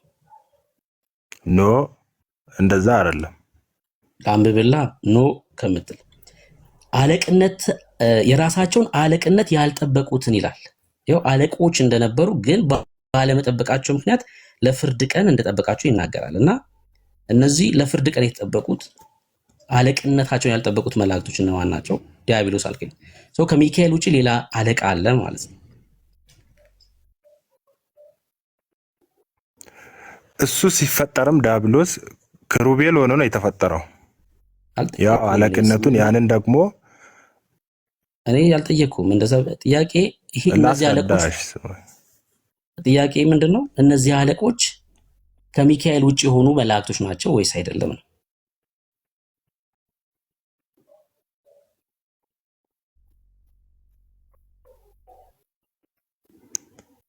ሚካኤል ራሱ መልአክ አይደለም እያልኩ እኮ ነው። ከሚካኤል ውጭ ያሉ መላእክቶች ማለት አትችልም። ሚካኤል መልአክ ስለመሆኑ ራሱ ማስረጃ የለም እኮ መጽሐፍ ቅዱስ ላይ። እነዚህ አለቃ የተባሉት መላእክቶች ናቸው ወይስ አይደሉም? ዲያብሎስ የወደቁት እና መላእክቱ ናቸው። ዘንዶና መላእክቱ እንደተባለው እኮ እነዚህ አለቆች ነበሩ ወይስ አልነበሩም ነው ጥያቄ ወዳጄ። አለቃቸው ዲያብሎስ ነው። አለቃ ነበረው። ከሚካኤል ውጭ ሌላ አለቃ ነበር ማለት ነው። መልአክ የሆነ አለቃ ነበር ማለት ነው። መጽሐፍ ቅዱስ ማስረጃ የለም። ይኸው ይሁዳን እኮ አነበብኩልህ ምዕራፍ 1 ቁጥር 6 አለቅነታቸውን ባለመጠበቃቸው ምክንያት እንደተጣሉ ይናገራል እግዚአብሔር ቃል። እኮ ስለወደቁት ነው እያወራ ያለው እንጂ ሌላ አለቃ እንዳለ የሚያሳይ አይደለም። አይ እሺ፣ ዳንኤል ላይ ወሰደው ወንድምነት በፊት አለቁት። ዳንኤል ላይ ወሰደው ወንድምነት የፋርስ አለቃ የተዋጋበት ጋር ገብርኤል ጋር እና ገብርኤል ማ ሊረዳ የመጣ ነው ብሎ የሚለው እንደዚህ ይላል። እሺ ላንብብልህ። እርሱም እንዲህ አለኝ፣ ዳንኤል ሆይ አትፍራ፣ ልብ ያስተውል ዘንድ ሰውነትህም በአምላክ ፊት ይዋረድ ዘንድ ካደረክበት ከመጀመሪያው ቀን ጀምሮ ቃልህ ተሰምቷል። እኔም ስለ ቃልህ መጥቻለሁ። የፋርስ መንግስት አለቃ ግን 21 ቀን ተቋቋመኝ ይላል። ማን ነው እንደዚህ እያለ ያለው? መልአኩ ገብርኤል። እነሆም ከዋነኞቹ አለቆች አንዱ ሚካኤል ሊረዳ ይመጣ አለ። ማን ነው ሊረዳ የመጣው? መልአኩ ገብርኤልን። ከዋነኞቹ አንዱ የተባለው ማን ነው? አዎ ከዋነኞቹ አንዱ የተባለው አለቃ የተባለው ከዋነኞቹ አንዱ ሊረዳ ይመጣ ይላል። ሊረዳው የመጣው ገብርኤልን ከዋነኞቹ አንዱ ነው። ከዋነኞቹ አንዱ ማለት ከአለቆቹ አንዱ ማለት ነው። ከዋነኞቹ አንዱ የተባለው ከአለቆቹ አንዱ ሚካኤል። ያ ሚካኤል ኢየሱስ ነው ወይስ? ከዋነኞቹ አንዱ ሚካኤል ሊረዳ መጣ። ኦኬ፣ ያ ከዋነኞቹ አንዱ የተባለው ሚካኤል። አድምጠኝ፣ ከዋነኞቹ አንዱ የተባለው ኢየሱስ ነው አይደል? ስለዚህ ሌሎች ዋነኞች አሉ። ከነሱ መካከል ዋነኛው ደግሞ እሱ ነው። አንዱ ዋነኛ ማለት ነው። ዋነኛ የተባለው ምን ማለት ነው? አለቃ አብ፣ ወልድ፣ መንፈስ ቅዱስ። አብ፣ ወልድ፣ መንፈስ ቅዱስ። ከወልድ መንፈስ ቅዱስ አንደኛው ሊረዳው እንደመጣ ነው።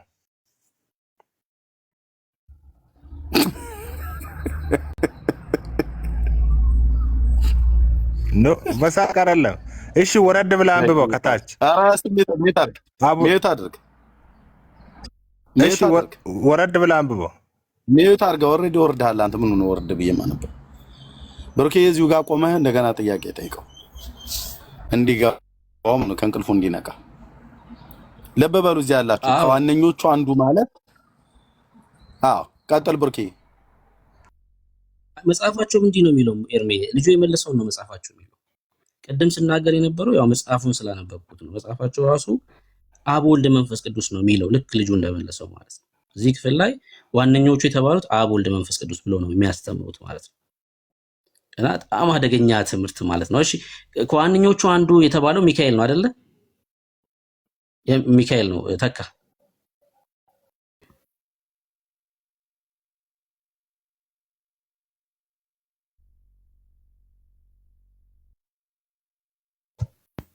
እሺ ቀጥል ዳንሻ ቀጥል።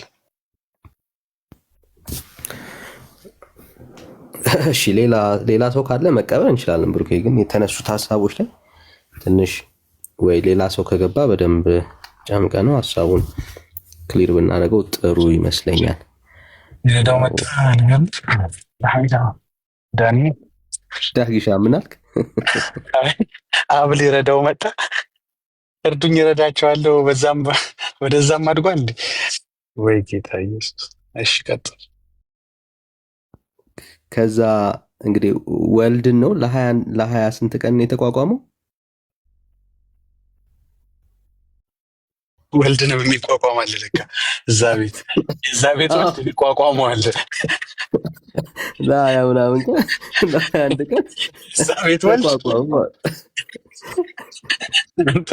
እንዴት ያለ ዋዛ ነው! ወና ይሄ አዛም ዋዛም ነው። በኢየሱስ እንዴት ያለ ባይዘ ጆቫ ዊትነስም እንደዚህ ነው የሚያምኑትና ሚካኤል ነው ብለው ነው የሚያምኑት።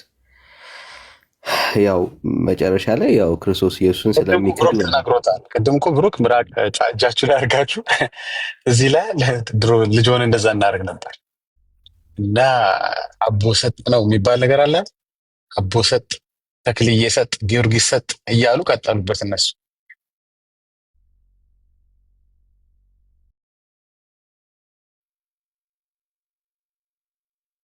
እሺ ሌላ ኦርቶዶክስ ያለ እንግዲህ ሌላ ኦርቶዶክሳዊ ካለ እንቀበላለን፣ ወይ ደግሞ እንግዲህ የተነሳው ሀሳብ ላይ ሀሳብ መስጠት እችላለሁ የሚል ሌላም ቤተ እምነት ውስጥ ያለ ሰው ካለ ፕሊስ ዌልካም መቀበል እንችላለን። እንደዚህ አይነት የሐሰት ትምህርቶችን በእግዚአብሔር ቃል ላይ የተዋሹ ውሸቶችን ማጥራት ተገቢ ነውና እኔ ማስረጃ አለኝ ብሎ መሞገት የሚችል ሰው ካለ ሌላ አንድ ቁጥር ይጻፍልን ወይ ሪኩዌስት ይላክልን። ጋይስ ወገኖች እምነታችሁን ማታፍሩበት ካላችሁ ማለት ነው። እምነታችሁን ማታፍሩበት ሰዎች ካላችሁ በቤተ እምነት መሰረት ማስረጃ አለኝ የምትሉ ሰዎች ካላችሁ ማለት ነው። ወጣ እንደ ዳንዬ ልጁ አዎ ወንድምነት ምን አለ? የዳንኤል ምን አለ? አምልጦሃል? አምልጦኛል። በእውነት ዞር ብዬ ነበር። ከዋነኞቹ አንዱ ሊረዳ ይመጣ ብሎ ያለው አንደኛው አካል ከስላሴ አካል አንዱ ነው ያለው። ስላሴዎች ናቸው አለ። እግዚኦ ይረዳዳሉ አለ እኮ ስላሴዎች። ስለዚህ ሚካኤል የሚባል እኮ መልአክ የለም እያለ እኮ ነው። በመጽሐፍ ቅዱስ ታሪክ ውስጥ አይታወቅም እኮ እያሉ ነው በእነሱ ቤተ እምነት። ያ እንደዛ አይነት ነው፣ እንደዛ ነው እያለ ያለው። እንዳይሰማህ በለው መልአኩ።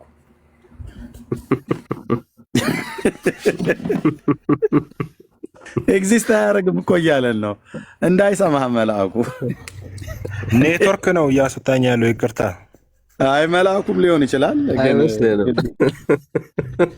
አይ ኔትወርክ ነው። ኔትወርክ ስለሚያስቸግር ሁለቴ ሶስቴ ማስጠንቀቂያ ሰጥተዋል። መልአኩም ሊሆን ይችላል። አንተ የመኖር ህልውናውን ሚካኤል የሚባል መልአክ የለም፣ መጽሐፍ ቅዱስ ውስጥ የለም። ሚካኤል የሚባል መጽሐፍ ቅዱስ ላይ መልአክ የለም። ምን ልናደርግ እንችላለን? ብራዘር ሚካኤል ተብሎ ተጽፎ ሚካኤል የለም ነው። እንዲህ አይነት ድርቅና ነው። እሺ ቀጥሉ። ዳንኤል ለስማ ሚካኤል ማለት ፍቺው ራሱ እንደ እግዚአብሔር ያለ ማለት ነው።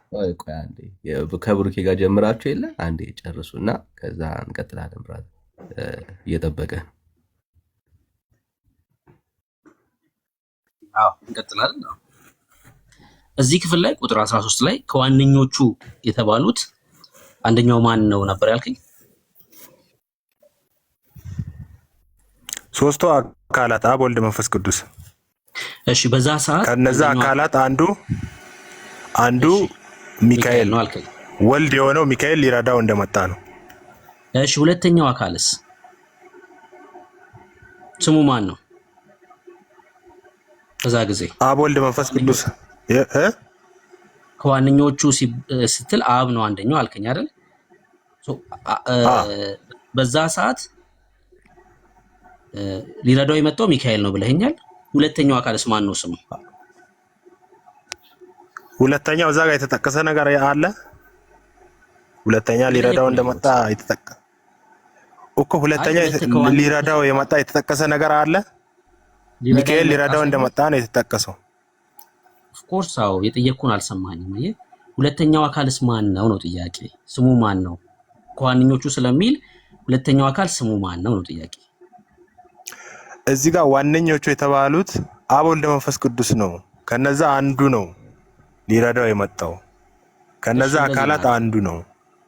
እንደዚህ እናድርገው። ይኸውልህ አሁን ትምህርትን እንዴት እንደሚፈርስብል አሳይክ።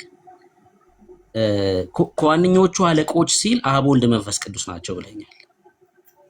ይሁዳ መልእክት ላይ አለቅነታቸውን ያልጠበቁት ወድቀዋል ይላል። ከሶስቱ የትኛው አካል ነው የወደቀው እያልከኝ ነው? ይሁዳ ቅድም ያነበብክልኝ ላይ ከዋነኞቹ አለቆች ሲል አብ፣ ወልድ፣ መንፈስ ቅዱስ ነው ስላልከኝ አለቅነታቸውን ያልጠበቁት ደግሞ ወድቀዋል ብሎናል ይሁዳ። ከሶስቱ አካል ታዲያ የትኛው ወደቀ? ኖ ይሄ እነሱ አይደለም። ይሄ ሰይጣንን ነው የሚያወራው። ያ ቦታ ሰይጣንና መላእክቱ የወደቁትን ነው የሚያወራው።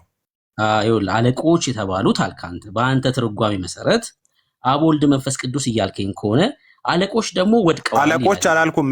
ልብ ብለህ ስማኝ። እኔ አለቆች አላልኩም። ዋነኞቹ አለቆች ነው። ዋነኞቹ እኮ ከዋነኞቹ አለቆች የምትለዋን ቃል በቃ ዋነኞቹ አለቆች የተባሉት እነዚህ ሶስቱ አካላት ናቸው። ከሶስቱ አካላት ደግሞ ወልድ የሆነው ሚካኤል ይላል። ይሁዳ ከአለቆቹ ደግሞ መካከል የወደቁ አሉ አለ። ታዲያ የትኛውን አካል ነው ወደቀ እያልከኝ ያለው? ስለ እነዚህ ስላሴ አካል አይደለም የሚያወራው። ያ ቦታ ስለወደቁት መላእክትና ስለ ዘንዶ ነው። ኦኬ እሺ፣ አለቃ የተባሉ መላእክት አሉ እያልከኝ ነው? የለም እንዴ ይሁዳ ወደቁ አለ እኮ። ዋና የተባሉት መላእክት እነሱ እያለ ነው ያለው። ክሩቤል እና መላእክቱ ወድቀው አሉ። ክሩቤል ነበር በሰማይ ዲያብሎስ ሳይወድቅ በፊት የመላእክት አለቃ ነበር፣ ወደቀ እኮ። ሌላ የመላእክት አለቃ አለ እያልከኝ ነው አይደለ? ሌላ የመላእክት አለቃ የለም፣ ክርስቶስ ነው የመላእክት አለቃ። ወደቀ እያልክ እኮ ነው ያለው አይደል? የወደቀ የመላእክት አለቃ አለ እያልከኝ ነው። ተካ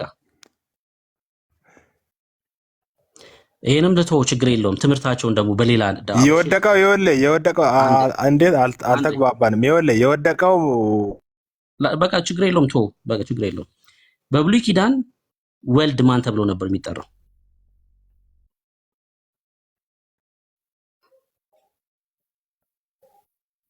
ተካ በላ እየጠበቅን እኮ ነው። ተካ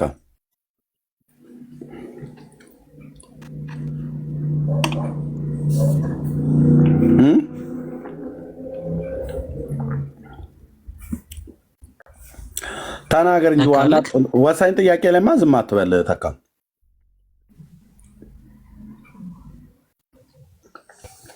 ኧረ ኔትወርኩ አይደለም ይኸው በሙሉ ፉል ነው የሚያሳየው፣ ቀይ እንኳን አያሳየው።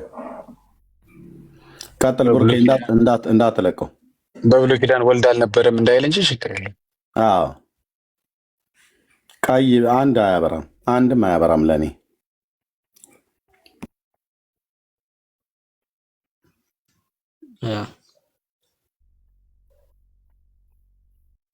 ይሄ ወሳኝ ጥያቄ ነው። ከዛ በአዲስ ኪዳን እሱ የወልድ ስም ማን ነው? ከዛ ደግሞ አሁን እኮ እነሱ የሚሉት ፍጹም ኢየሱስ ፍጹም ሚካኤል ነው የሚሉት ማለት ነው አይደል?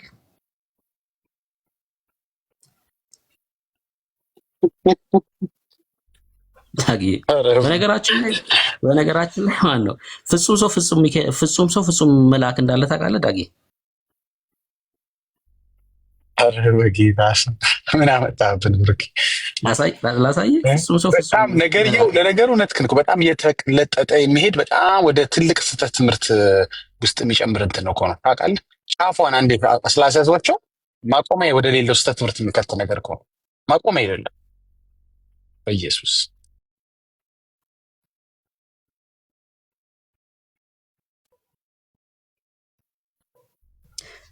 ተካ ተመላለስክ። እሺ ምናልባት ኔትወርክ ነው፣ ያው እንረዳክ፣ ችግር የለውም። ጠይቄ የነበረውን ጥያቄ ኔትወርክ ነው እያስቸገረኝ። እሺ የጠየቅኩህን ጥያቄ ሰምተኛል ወይስ ልድገምልህ? ተካማ ሚካኤልን ልድገምልኝ። እሺ በብሉይ ኪዳን የወልድ ስም ማን ነበር? ጥያቄ ነው። በብሉይ ኪዳን የወልድ ስም ያው ይሄ ተብሎ አልተጠቀሰም። የእግዚአብሔር መልአክ ተብሎ ለሙሴ በቁጥቋጦ ቅድም ስጠቅስ የነበረው ደግሞ መሳፍንት ላይም የእግዚአብሔር መልአክ ተብሎ ቴዎፈኒ ራሱን በዛ መልክ ሲገለጽ ነበር። የእግዚአብሔር መልአክ ተብሎ ሰው በብሉይ ኪዳን ወልድ ስም አልነበረውም ማለት ነው። አልነበረውም። አልነበረውም ወልድ በብሉይ ኪዳን ስም አለ። እሺ መልካም። አሁን የጥቅስ አሳይሃለሁ። በአዲስ ኪዳንስ የወልድ ስም ማን ነው?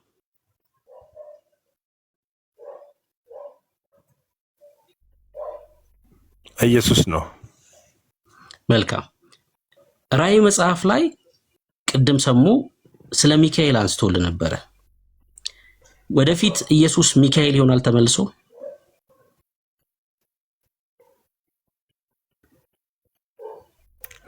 ነው እንጂ መጀመሪያም ነው፣ ወደፊት የሚሆን ሳይሆን መጀመሪያም ነው።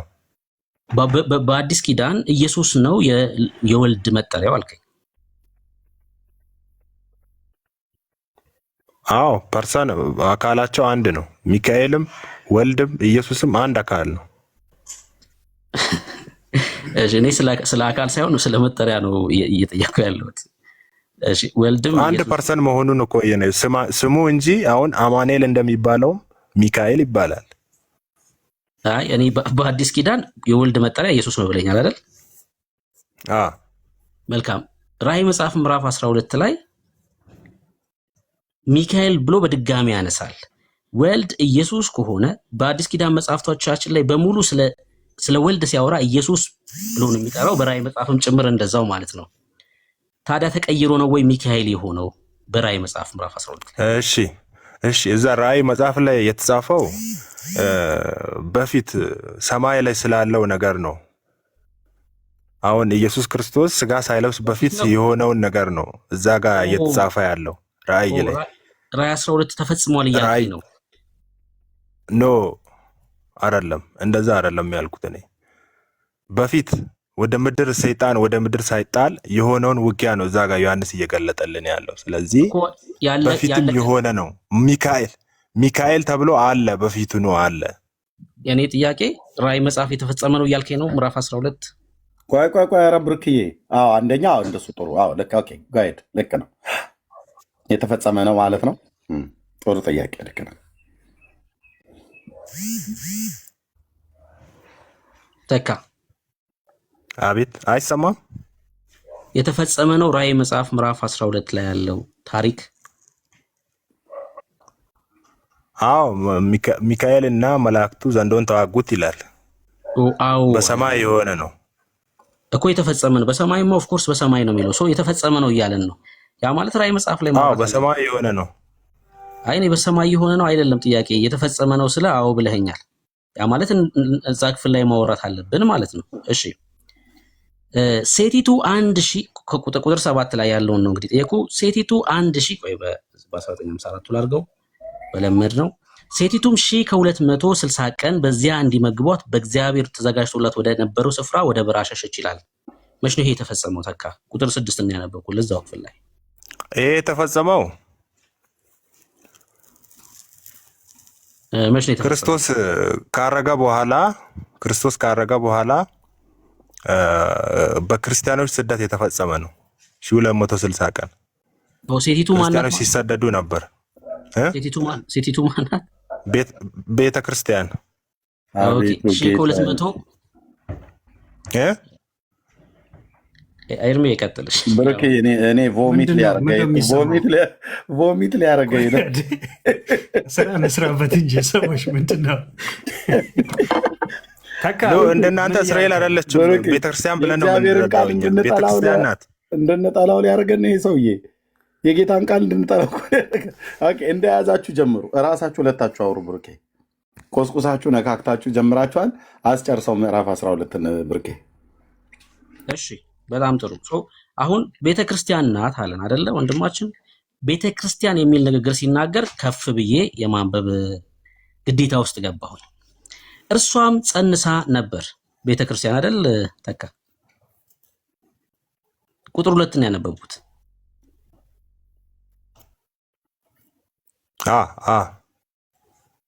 ቤተክርስቲያን መቼ ነው የጸነሰችው? ማንን የጸነሰችው? ቤተክርስቲያን አሁን ቤተክርስቲያን ስንል አሁን እዚህ ጋር የተጸነሰው ክርስቶስ ነው። እሺ ከአይሁድ ወገን ቆይ አንዴ ቆይ የተጸነሰው ማንን የጸነሰችው? መቼ ነው የጸነሰችው ነው ጥያቄ። የመጀመሪያው ቤተክርስቲያን መቼ ነው የጸነሰችው? ብሩኬ ሶሪ ካልተጻፈልህ ግን ከባድ ነውና በትልቁ ብሩክ ልጻፈው አይደል? ወንድምነት ይጻፍ። ይሄ በጣም ምርጥ እኮ የሆነ ትምህርት እኮ ነው በእውነት በጣም ወሳኝ ነው። አንድ ሰው እንዳይተኛ ይሄን ትምህርት እየሰማ የሚተኛ ሰው ካለ በእውነት አወግዛለሁ። እንቅልፍ የሚያባርር ነው። እንቅልፍ የሚያመጣ ትምህርት ሳይሆን ይሄ እንቅልፍ የሚያባርር ትምህርት ነው። እሺ የጸነሰችዋ ቤተክርስቲያኖች ነው አይደል ያለው። አጸናሹንና እንዴት እንዳጸነሳትም ጠይቀን ያለ ብሩክ በጣም ብዙ ጥያቄ ነው ያለ።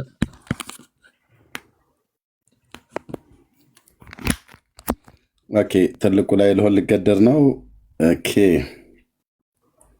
ወይ ቤተ ክርስቲያን ጸንሳ። እሺ የጸነሰችው ራእይ 12 ነው። ልብ በሉ ራእይ 12 የሚበራው ተብራራ ያለው የጸነሰችው ሴት ወንድማችን ቤተ ክርስቲያን ናት ብሎ ነው። እሺ ብርኬ ጥያቄን ቀጠል ነው ይጽፋለሁ። የምታወሩት መቼ ጸነሰች? አዎ ጥያቄው መቼ ጸነሰች ቤተክርስቲያን? እሺ ወንድማችን መልስ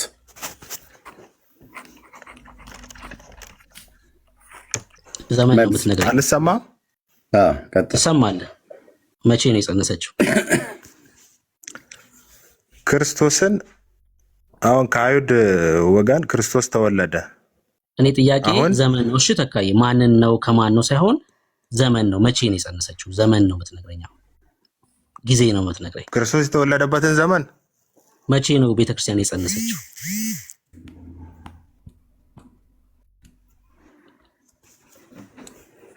ክርስቶስ የተወለደበትን ዘመን ንገረኝ እያልክ ያለው? እኔ ቤተክርስቲያን ጸነሰች ስላልከኝ መቼ ነው የጸነሰችው ቤተክርስቲያን? ጊዜ ነው የምትነግረኝ ማለት ነው። ቤተክርስቲያን ማለት እኮ እኛው ራሳችን ነን እኮ። እኔ መቼ ጸነሰች ነው፣ ችግር የለውም። ትርጓሜው አያጣላኝም፣ ችግር የለውም። መቼ ጸነሰች ቤተክርስቲያን? እኛው ራሳችን ስለሆነ ቤተክርስቲያን እኛ እንደሆን ታዲያ የጸነስነው ብሩክዬ ክርስቶስን እሱ እንደሚለው እንደዛ አይደለም። ከእስራኤል ወገን ከአይሁድ ወገን መልስለት። እሺ ገብቶሃል ማለት ነው። ከገባ መልስለት። መቼ ማለት ጊዜን እንጂ ጸናሹን ተናገር አይደለም። የተጸነሰበትን ዘመን፣ ወራት፣ ቀን ተናገር ነው። ቴንክ ዩ። ድንቅ ትምህርት ነው። ማንም ሰው እንዳይተኛ። እሺ ጊዜውን ዓመተ ምሕረቱን ነው እሺ ዓመተ ምሕረት በ00 ግልጽ አድርጎ ነው የጸነሰችው። በ00 ነው የጸነሰችው ወይ ደግሞ በአራተኛው ኤዲ ነው የጸነሰችው ወይ ደግሞ በአራተኛው ቢሲ ነው የጸነሰችው፣ በሁለተኛው ቢሲ ነው የጸነሰችው፣ በሁለተኛው ኤዲ ነው የጸነሰችው። መቼ ነው የጸነሰችው ቤተክርስቲያን? ክርስቶስ የተወለደበት መቼ ነው? ግልጽ አታደርጉልኝም? ያ አንተ ንገረኛ፣ መቼ ነው የጸነሰችው? እሺ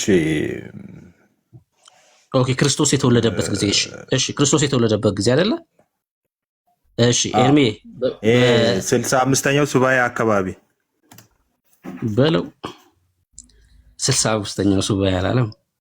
ኦኬ እና ታዲያ መጽሐፍ ነው ያለበት። ምን እንደምታያራ ታዲያ ያለው 65ኛው ሱባኤ የለም ልትል ነው? ኦኬ አለ እኮ ሱባኤ 65ኛውን ሱባኤ ጻፈውና ነገር ግን ማለት 65ኛው ሱባኤ ላይ ቤተክርስቲያን ክርስቶስን ጸነሰች እያልከን ነው ወይስ መቼ ነው የተጸነሰው ክርስቶስ እያልከን ነው? አባቴ አይ ቆይ ቢናዬ አሁን ክርስቶስ ጴጥሮስን ምን ብሎታል? በዚህ ቻለት ላይ ቤተክርስቲያንን እሰራለሁ ብሎታል። ቆይ ቤተክርስቲያን በልብልና አሁን የሆነ አንድ አዳራሽ አድርገን አንሳለው ቤተክርስቲያን እኛ ራሳችን። እኛ ስለ አዳራሽ አናወራም። እሺ እኛ ክርስቲያኖች ነን። በቃ ችግር የለውም። በቃ ጌታ የተጸነሰው 65ኛው ሱባኤ ላይ ነው። አዎ እሱ 65ኛው ሱባኤ ላይ ነው አላልኩም። እዛ አካባቢ ላይ ነው ያልኩት። 65ኛው አካባቢ ላይ የተወለደበት አካባቢ ተቀብለናል። ተቀብለናል። አታስብ፣ ችግር የለውም። ቁጥሩ ትክክል እንኳን ባይወጣ ችግር የለውም። 65ኛው ሱባኤ አይደለ ቤተክርስቲያን ኢየሱስን የጸነሰችው? እሺ ቤተክርስቲያን ራሷ የተወለደችው መቼ ነው? እንግዲህ ለመጸነስ መወለድ ያስፈልጋል። ቤተክርስቲያን የተወለደችው መቼ ነው?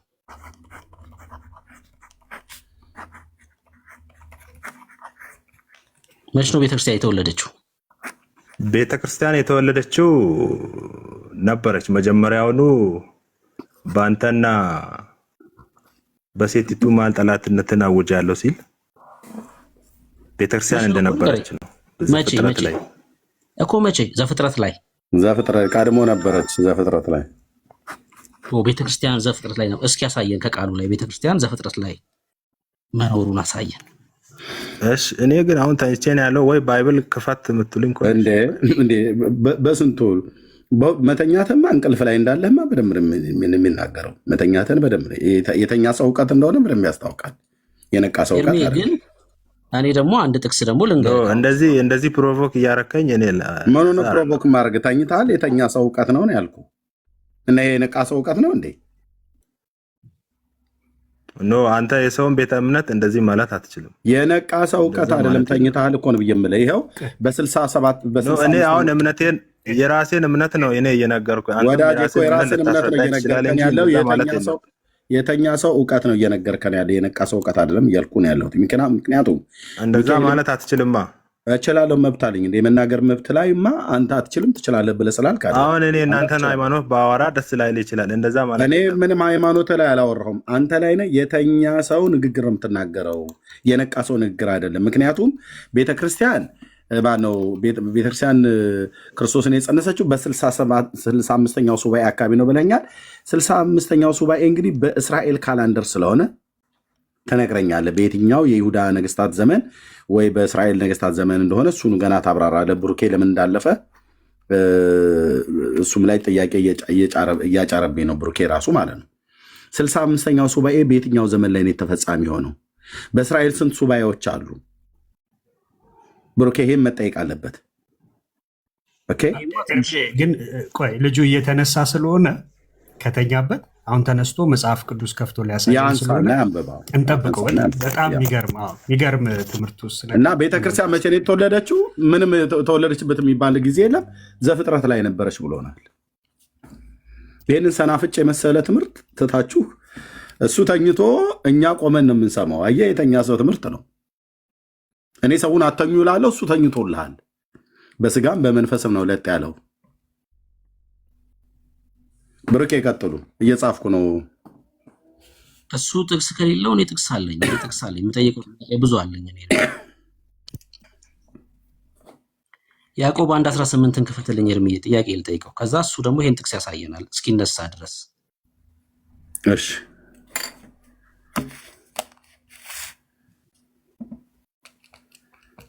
በምን ቀን ይሄን ቤት የከፈትኩት? መምህር ነው። ቸርነት እውነት ነው። የመምህር ነው። ይሄ ሰውዬ መምህር ነው። ይህ እየተንቀሸቀሽኩ ጠዋት ጠዋት የምከፍተው ነገር በጣም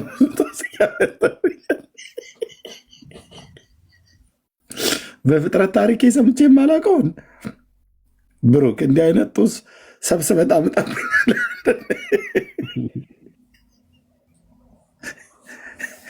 እኔ ለአንድ ሰው ፓስዋርዱ ልስጥና ሜዳ ላይ ሄጄ ልሩጥ። ይህን ከምሰማ ወንድሜ ይቅርብኝ። አቤቱ ቅዱስ ሚካኤል ሰይፍህን አታነሳም ወይ? በዚህ ቀን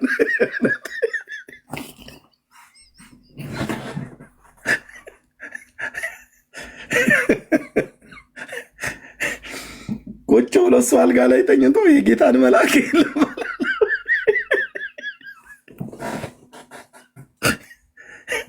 እኔማ ተማርኩ አይደለም እየምለው ተማረርኩ። ቮሚት ሊያደርገኝ እኮ ነው የቀረው። ምን አለ ግን ተካ በመድኃኒዓለም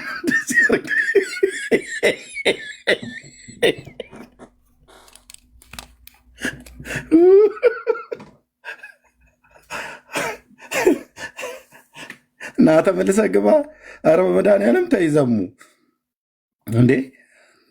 ይቅርብኝ ይቅርብኝ። ማርም ሲበዛ ይመራል ይላል እኮ ነገር።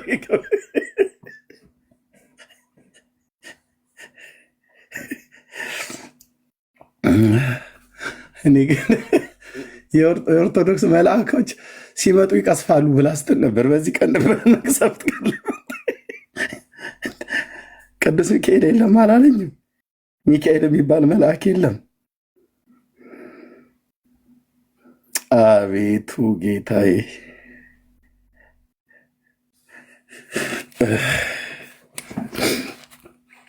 ያዕቆብን ብጠቅስለት ይሄም ያዕቆብ የሚባል የለም። ያዕቆብ ጨዋታ ነው ብሎ የሚል ብሩኬ፣ ሰውየው የዋዛ አይደለም።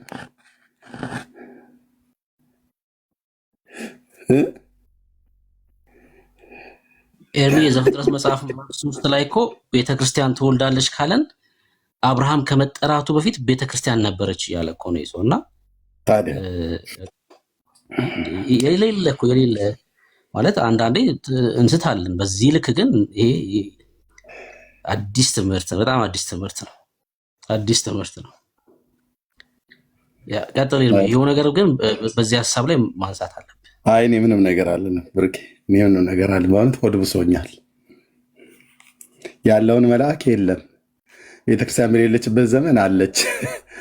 ራስ እዛው እንደጀመራችሁት ይህንን ህዝብ አበሳጭታችሁታል፣ አማራችሁታል የምትለውን ብለህ ወይ ወደሚቀጥለው እንሄድ ይሻላል።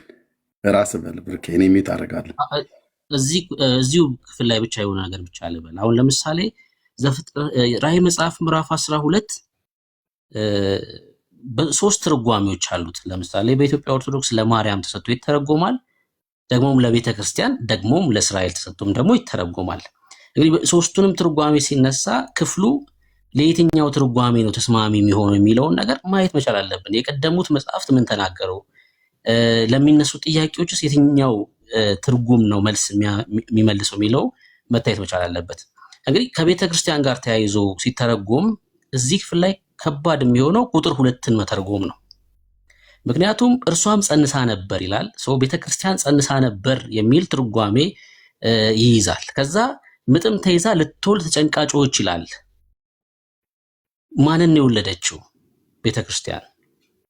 ቤተክርስቲያን አሁን ኤርሚሻ እንደከፈተልን በያዕቆብ መጽሐፍ ምዕራፍ 1 ቁጥር 18 ላይ በእውነት ቃል አስቦ ወለደን ይላል እንጂ ቤተክርስቲያን ጌታን ወለደች ተብሎ አልተነገረም። ራሷ ቤተክርስቲያን የተወለደች ናት። በእውነት ቃል ታስቦ እንደወለደን በእውነት ቃል አስቦ እንደወለደን ይናገራል መጽሐፍ በያዕቆብ መጽሐፍ ምዕራፍ 1 ቁጥር 18 ላይ። ቤተክርስቲያን ለሚለው ትርጓሜ በጣም አስቸጋሪ የሆነ ክፍል ነው ማለት ነው። በዛ ላይ በሰማይ ፀሐይን ተጎናጽፏ ጨረቃን ከእግሮቿ በታች ያላት በራሷም ላይ የ12 ከዋክብት አክሊል የሆነላት አንዲት ሴት ነበረች ይላል። እነዚህ ጨረቃ፣ ፀሐይ፣ ከዋክብት የተባሉት እነማን ናቸው? ይሄን መመለስ ያስፈልጋል። ለማርያምም ደግሞ ይሄን ክፍል ወስደን ስንተረጉመው አስቸጋሪ የሚያደርገው ቁጥር 5 ላይ ያለውን ሐሳብ መፍታት ነው። ቁጥር 5 እና ቁጥር 6 አሕዛብ ለማርያም ሲሆን ይሄ ክፍል ማለት ነው። አሕዛብንም ሁሉ በብረት በትር ይገዛቸው ዘንድ ያለውን ልጅ ወንድ ልጅ ወለደች፣ ልጇም ወደ እግዚአብሔር ወደ ዙፋኑ ተነጠቀ ይላል። ልጇ ተነጠቀ ይላል። ማርያም ናት። እሺ፣ ከዛ አስቀጥሎ ደግሞ ኢየሱስ አይደለ? ልጇ ተነጥቋል። ማርያም ከዛ ቁጥር 6 ላይ ሴቲቱም 1260 ቀን በዚያ እንዲመግቧት በእግዚአብሔር ተዘጋጅቶላት ወደ ነበረው ስፍራ ወደ በረሃ ሸሸች ይላል። ወደ ግብጽ ሸሸች የሚል ትርጉም ይሰጣል እዚህ ክፍል ላይ። ታዲያ ማርያም ወደ ግብጽ ስትሸሽ እኮ ልጇ ተነጥቆ ሳይሆን ልጇን ይዛ ነው። በሆሴዕ መጽሐፍ ምዕራፍ 11 ቁጥር 1 ላይ ልጄን ከግብጽ ጠራሁት የሚለው ትንቢት ይፈጸም ዘንድ ይህ ሆኗል ይላል። በማቴዎስ ወንጌል መጽሐፍ ምዕራፍ 2 ላይ ይዛው ነው እንጂ ልጇን የተሰደደችው ልጇ ተነጥቆ ማርያም ለብቻዋ አይደለም የተሰደደችው። ለዚህም ትርጓሜ አይሆንም ማለት ነው። ነገር ግን ከእስራኤል ጋር ተያይዞ ሲነሳ በዘፍጥረት መጽሐፍ ምዕራፍ 11 ላይ በዘፍጥረት መጽሐፍ ምዕራፍ 37 ላይ ስለዚህ ነገር በደንብ በግልጽ ከዮሴፍ ህልም ጋር ተያይዞ የሚናገር ሐሳብ አለው። ተካ ስለተመለሰ ኤርሚ እንግዲህ ላስቸግረ ነው በድጋሚ ኔትወርክ እያስቸገረኝ ነው። ለዛ ነው። አዎ ተረድተናል፣ ችግር የለውም።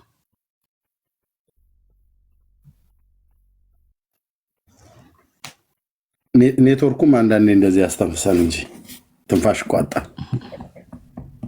ምን ደማ ማለት እንትን ብለኝማ ይከብዳል። እንደዚህ ማውራት የለም። ተረጋጋ መንፈስ ነው። አንተን አይደለም የተናገርኩት። ምንድነው ብርኬ የማንበለ? እሺ ዘፍጥረት ያዕቆብ 1:18 አንብብልን። ያው ለፍጥረቱ የበኩራት አይነት እንድንሆን በእውነት ቃል አስቦ ወለደን። እሺ ተካ ይሄ ውልደት መቼ የሆነ ነው? ቅድም ዘፍጥረት መጽሐፍ ምዕራፍ 3 ላይ ቤተክርስቲያን ትወልዳለች ብለናል። ጥቅስ ስልክ ቆይ ልነሳ ስላልክ እስከዛ እስክትነሳ ያዕቆብ ለፍጥረቱ የበኩራት አይነት እንድንሆን በእውነት ቃል አስቦ ወለደን ይላል። ይሄ ውልደት መቼ የሆነ ነው? ያዕቆብ ስንት ነው? ምዕራፍ 1 ቁጥር 18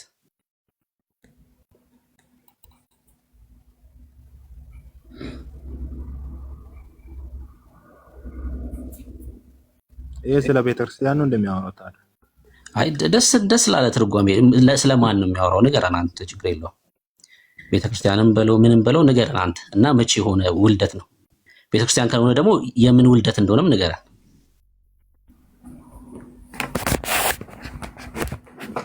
በክርስቶስ አዲስ ፍጥረት ስለሆነው ነው እያወራ ያለው እኮ። በክርስቶስ አዲስ ፍጥረት የሆኑት በእውነት ቃል ታስበው የወለዱት እነማን ናቸው? የተጠሩት እኮ ምንድን ናቸው እነሱ? አልገባኝም፣ ግልጽ አድርግልኝ። እነዚህ የተወለዱት በእውነት ቃል ታስበው የተወለዱት ምንድን ናቸው? ክርስቲያኖች ናቸው ወይስ አይደሉም ነው ጥያቄ። ክርስቲያኖች ናቸው። መልካም። ከዚህ ውልደት በፊት ክርስቲያኖች ነበሩ? ነበሩ። ከመጽሐፍ ቅዱስ አሳየን። ከዚህ ውልደት በፊት ክርስቲያኖች መኖራቸውን። አሁን አብርሃምን እግዚአብሔር አብርሃምን ከመረጠው ሰዓት ጀምሮ ክርስቲያኖች ነበሩ። አሳየን ከእግዚአብሔር ቃል ላይ። እሺ ከእግዚአብሔር ቃል ላይ አሳየን። እሺ አብርሃምን ከጣዖት ከሚያመልኩት ሀገር ተነስና ወደማሳይ ምድር ያለው ሰዓት እኮ ጥቅስ ንገረንና እዚህ ክፍል ላይ ብለህ ክርስቲያኖች እንደነበሩ አሁን የዘፍጥረት መጽሐፍ ምዕራፍ ስንት ጋር ሄደን እንድንከፍትልን ነው የምፈልገው። ቦታውን አላወኩትም። ስለ አብርሃም ዘፍጥረት ላይ ምዕራፍ 12 ምዕራፍ 11 ምን ጋር እንክፈትልን?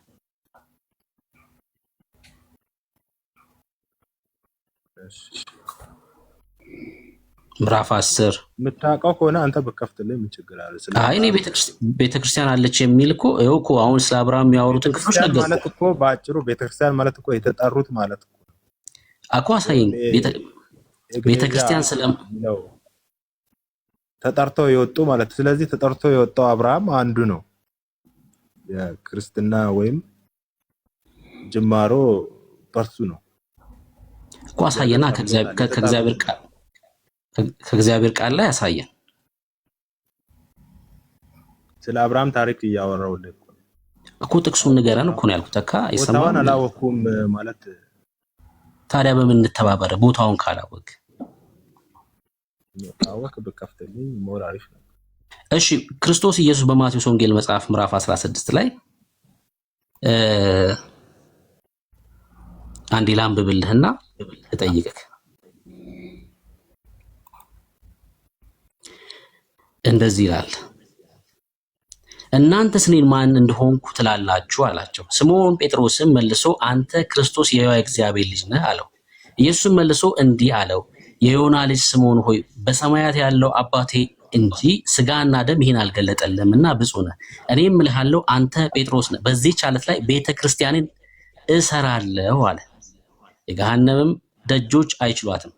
ከዚህ የቤተ ክርስቲያን ምስረታ በፊት ሌላ ቤተ ክርስቲያን ነበር? አሁን ቤተ ክርስቲያን ማለት ራሱ ነበር ወይ ነው ጥያቄ ወዳጄ። ነበር ወይ? ነበሩ እኮ አሳየን። ከእግዚአብሔር ነበሩ እያልክ ስለሆነ አሳየን ከእግዚአብሔር ቃል ላይ በጥቅስ። ይሄው አብርሃምን ጠራው እኮ እግዚአብሔር። ወዳጄ እኔ አብርሃምን አልጠራውም አላልኩም። ጥቅስ ንገረንና ይሄው እዚህ ክፍል ላይ ቤተክርስቲያን ነበር ጌታ ራሱ መሰረታለሁ እያለ። እንደዛ ከሆነ አሁን እኔ ሬዲ አይደለሁም በዚህ ላይ ለማውራት። ሬዲ ስትሆን ነው መምጣት ያለብህ ወዳጄ። በቃ እንደዛ ሬዲ ስላልሆንኩ አሁን እኔ ቦታውን ከፈትልኝ ካልከኝ እኔ አሁን ተንጭን ያለው እንዳልከፍት እንዴት እናምናለን ታዲያ? የአንተ ሐሳብ መጽሐፍ ቅዱሳዊ መሆኑን ልታሳየን ነው የሚገባው። አሁን ነገሩ ተብጠልጥሎ ወደኋላ መጣ እንጂ ቅድም ስለ ሚካኤል እያወራን ባለንበት ነው ወደኋላ የመጣው እንጂ አኮ ያ ራእይ 12 ላይ የተፈጸመ ነው ስላልከኝ አለመፈጸሙን እያሳየሁህ ነው ያለሁት። አለመፈጸሙ ማለት የተፈጸመ ነው። ያ 1260 ቀንም የተፈጸመ ነው። እሺ መቼ የተፈጸመ ነው እሱ?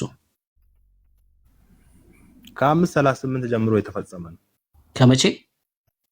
538 ምንድነው ማስረጃ? 538 ማለት ምንድነው ማስረጃ? ከ538 ጀምሮ መፈጸም ሰፊ ክፍል ነው። አሁን ይሄ ክፍል አይ ማስረጃ ምንድነው? ከ5:38 ጀምሮ ይሄ ክፍል ስለመፈጸሙ የክርስቲያን ስደት ነው።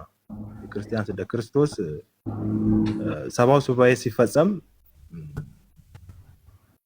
ስለኔ አታልቅሱ ስለ ራሳችሁ አልቅሱ እያለ ክርስቶስ መቼ ነው ሰባው ሱባኤ የተፈጸመው? ተካ ክርስቶስ መቼ ነው የተፈጸመው?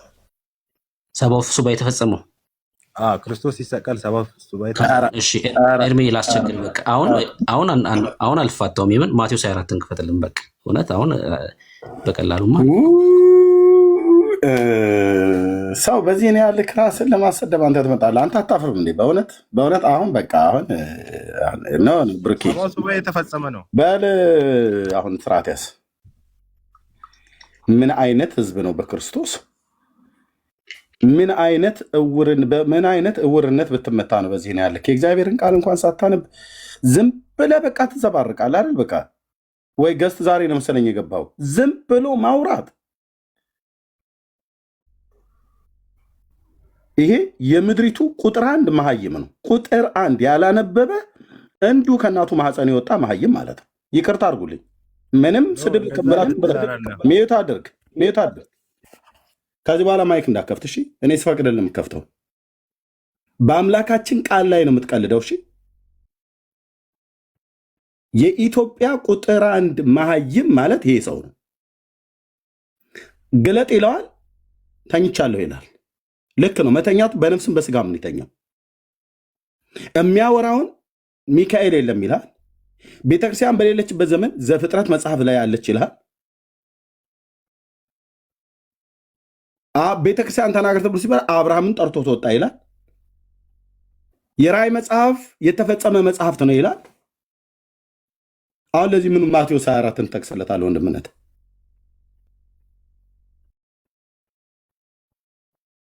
ምናልባት እኛ ማናውቀው እሱ የሚያውቀው ካለ እንዲያሳየን ስለምፈልግ ነው። ኧረ በፍጹም አያውቀው። ማቴዎስ 24 ራሱ ክፍሉንም ራሱ አላነበበው እንኳን። ባለቤቱም እግዚአብሔር የሆነ ለሕዝቡ ስንናገር በአግባቡ ልናደርስ የሚገባ የእግዚአብሔር ቃል ነው። ኦኬ። እንዲህ አይነት ነውረኝነት ሁለተኛ እንዳይለመድ እሺ፣ በእግዚአብሔር ቃል ላይ እኔም እንደዚህ ከነወርኩኝ እንዳይለመደኝ፣ ብርኬም እንደዚሁ ካደረገ ማለት ነው። በጣም ነውረኝነት ነው። እናትህ መንደር ላይ ቡና ጠጡ ብላ እንደላከችው ወሬ ዝም ብለህ ሄደህ የምታወራው አይደለም። በደንብ ልታጠናው የሚገባ ታገስነህ። እስካሁን በደንብ ልታጠናው የሚገባ በደንብ ስለምትናገረው ነገር እርግጡን ልታውቅ ይገባል።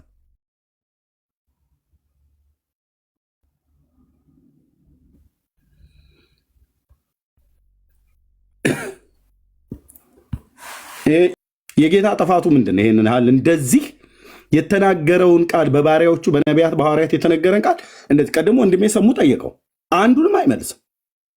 ብሩኬ እስካሁን ያዘው፣ አንዱንም በረባ መረጃ አይመልስም። ተኝተሃል፣ አንተ የምትተኛ ንቃ ተብሏል። ክርስቶስም ያበራልሃል ተብሎ ስለተጻፈ ከተኛበት ንቃ። ክርስቶስ ደግሞ የሚያበራልህ በክብሩ ወንጌል ብርሃን ነው። ያ ደግሞ በልብ ባለ ጨለማ ላይ ብርሃን ይብራ ብሎ ሲል ነው። ያም ደግሞ የሚሆንልህ የእግዚአብሔርን ቃል ወይ ቁጭ ብለህ በአግባብ ስታነብ ነው፣ ወይ ያነበቡ ሰዎች ሲያስተምሩ ስትሰማና በቅን ልብ ስትቀበል ነው። አዎ በስጋ ብቻ አይደለም የተኛው፣ በመንፈስ ለሽ ያለ እንቅልፍ ላይ ሆነህ በጨለማ ውስጥ ስለተኛ የጨለማ ሀሳብ ነው የምትነግረን በሙሉ። ኢየሱስን የጸነሰችው ቤተክርስቲያን ነች አልከን። ቤተክርስቲያን የነበረችው መቼ ነው የተጸነሰችው? በ65ኛው ሱባኤ ነው የጸነሰችው አልክ። 65ኛው ሱባኤ ወንድሞችና እህቶች ቢገባችሁ ክርስቶስ ሳይወለድ በፊት የነበረው ሱባኤ ነው። እሱ በ69ኛው ሱባኤ ላይ ነው የሞተው ጌታ ማለት ነው። በ62 ማለት ሱባኤው 69ኛው ሱባኤ ማለት ነው። 70ኛው ሱባኤ ተፈጽሟል አለ። ገና እኮ አልተነካም። 70ኛው ሱባኤ አንድ አልገባንበትም ገና። ቤተክርስቲያን መቼ ነው የተወለደችው ብለህ ስትለው ዘፍጥረት ላይ ቀድሞም ነበረች። ቅዱስ ሚካኤል የመላእክት አለቃ ይባል ኖ ሚካኤል የሚባል መልአክ የለም፣ በመጽሐፍ ቅዱስ አይናገርም።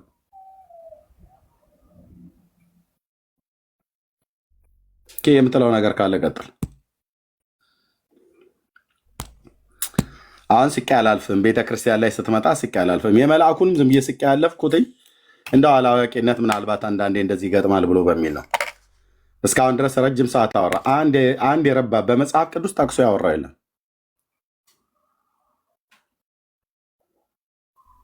እንዲህ አይነቱን አንታገስም። ቴንኪው ብርኬ፣ መቀጠል ትችላላችሁ። ቴንኪው። እሺ ያው ሌላ ሰው እንቀበል። በቃ በቂ ነው። ሰባው ሱባኤ ተፈጽሟል ብላችሁ የምታምኑ ሰዎች ካላችሁ ግን አሁንም የምሬ ነው የምላችሁ በዚህ ጉዳይ ለማውራት በጣም ዝግጁ ነን። እሺ ሰባው ሱባኤ ተፈጽሟል ብሎ የሚያምን ሰው ካለ ኮብልስቶን የሚያክል ጥያቄ ለመመለስ ይገደዳል ማለት ነው። እና እስኪ እንደዛ ብሎ የሚያምን ሰው ካለ ለእናንተም ጭምር ጥሪያችን ነው። በጣም ከባድ ነው ይህን ነገር መናገር በራሱ ማለት ነው። እና ማይመለሱ አንድ ጥቅስ ባነሳ አትመልሱ። ለምሳሌ ማቴዎስ 24:15 እንግዲህ በነብዩ በዳንኤል የተባለው የጥፋት ርኩሰት በተቀደሰችው ስፍራ ቆሞ ስታየው አንባቢ ያስተውል ይላል። ይሄ መቼ የሚሆን ነው? ተፈጽሟል። ይሄ የጥፋት ርኩሰት ማን ነው? እንግዲህ በሰባኛው ሱባኤ የሚፈጸም ነው ይሄ የጥፋት ርኩሰት የተባለው። ታዲያ ይህ ሰውዬ ማን ነው? 69ኛው ሱባኤ እንግዲህ የክርስቶስ ኢየሱስ የመስቀል የሞቱ ጊዜ ነው። ከዛ 7 ዓመት ነው የምንደምረው ማለት ነው፣ እስከ 40 ድረስ ማለት ነው። እስኪ ከክርስቶስ ሞት 7 ዓመት ወደዚህ ስንመጣ የጥፋት ርኩሰት የተባለ የተገለጠ ሰው ማን ነው የሚል ጥያቄ ነው የምትጠየቀው። ይህን የመመለስ ግዴታ ውስጥ ትገባለህ። አሁን ይሄ አንዱ ትንሿ ጥያቄ ናት እና ትክክል አይደለም። እሺ ወንድም አለም ተካ፣ ሌሎች ኦርቶዶክሳውያን መግባት ይችላላችሁ። የተካ አይነት እምነት ያላችሁ ሰዎችም ዛሬ እንግዲህ እንገድዳለን ማለት ነው፣ ለአድቬንቲስትም ጭምር ጥሪ ለማድረግ እናንተ መግባት ይችላላችሁ። ኦርቶዶክሳውያንም ባነሳ ነው ሚካኤል ነው ወይ የእስራኤልን ሕዝብ የመገበው ያሻገረው ባህር ከፍሎ የሚለው ጥያቄ ለእናንተም ጭምር ስለሆነ እናንተም ግቡ። ያ እሺ ኤርሚሻይ ቀጥል። አይ ቀጥል፣ እንዲያዩት ብዬ ነው። ዝም ብሎ ማንበብ አይደለም ወገኖቼ። እንደው በክርስቶስ እንለምናችሁ የትኛውም ቤተ እምነት ውስጥ ሆኖ ለእኛም የእግዚአብሔርን ቃል ዝም ብሎ ማንበብ አይደለም። ንባቡም በንባብነት ደረጃ ዝም ብሎ አድርጎ ማንበብ አይደለም። የተፈጸመና ያልተፈጸሙ ትንቢቶችን ዘመናትን እወቁ። ዘመንን ማወቅ በጣም ወሳኝ ነው ወንድሞች እናቶች። ዘመንን አለማወቅ ደግሞ በጣም ብዙ ነገር ነው የምታበላሸው። እስራኤል እስካሁን ድረስ በጣም ብዙ ነገር ታውቃለች፣ ዘመንን ግን አታውቅም። ዘመንን አይመረምሩም። ዘመንንም ከአለማወቅ የተነሳ ነው ከጌታ ጋር የተላለፉት።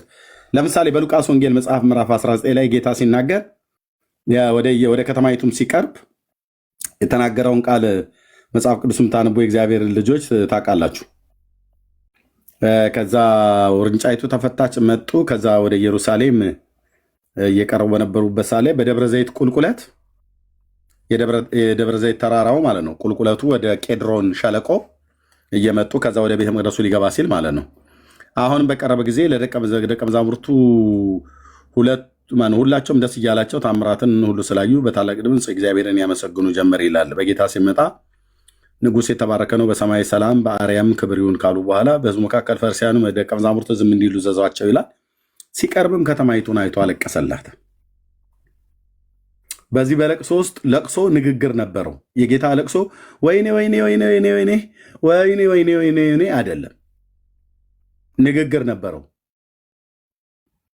ንግግሩ እንዲህ እያለ ነበር ያለቅስ የነበረው። ያለቅሳል ግን ይናገራል። እየተናገረ ነው የሚያለቅሰው። እንዲህ እያለ ለሰላምሽ የሚሆነውን በዚህ ቀን አንቺስ እንኳን ብታውቂ፣ አሁን ግን ከዓይንሽ ተሰውሯል። ወራት ይመጣብሻልና ጠላቶችሽም ቅጥርን ይቀጥሩብሻል፣ ይከቡሻልም፣ በየበኩሉም ያስጨንቁሻል። አንቺንም በአንቺ ውስጥም የሚኖሩትን ልጆችሽን ወደ ታች ይጥላሉ። በአንቺ ውስጥም ድንጋይ በድንጋይ አይተውም፣ የመጎብኛሽን ዘመን አላወቅሽምና። የመጎብኛሽን ዘመን አላወቅሽምና። አየህ፣ ዘመንን ማወቅ። እግዚአብሔር እስራኤልን እጎበኛታለሁ እጎበኝሻለሁ ብሎ በባሪያዎቹ በነቢያት ለብዙ ዘመን ሲጮህ ነበር። ግር እንዳይላቸው ሲጎበኛቸው ሊጎበኛቸው የሚመጣው ጌታ መሲህ ሆኖ እንደሚወለድ ከነገደ ይሁዳ እንደሚወለድ በሙሴ በኩል ድንግል ሴት እንደምትወልደው በኢሳይያስ በኩል የሚወለደው ቤተልሔም ኤፍራታ እንደሆነ በሚኪያስ በኩል ኦኬ ሲወለድ ለምን ዓላማ እንደሚወለድ ሊሞት እንደሆነ በዘካርያስ በዳዊት በዳንኤል በኩል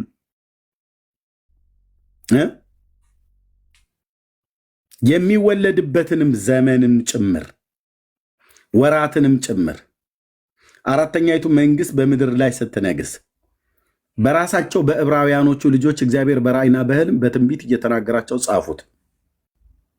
ዘመኑን እንዲመረምሩ እንዲያውቁ መሲሁ ከመወለዱ በፊት ምን እንደሚሆን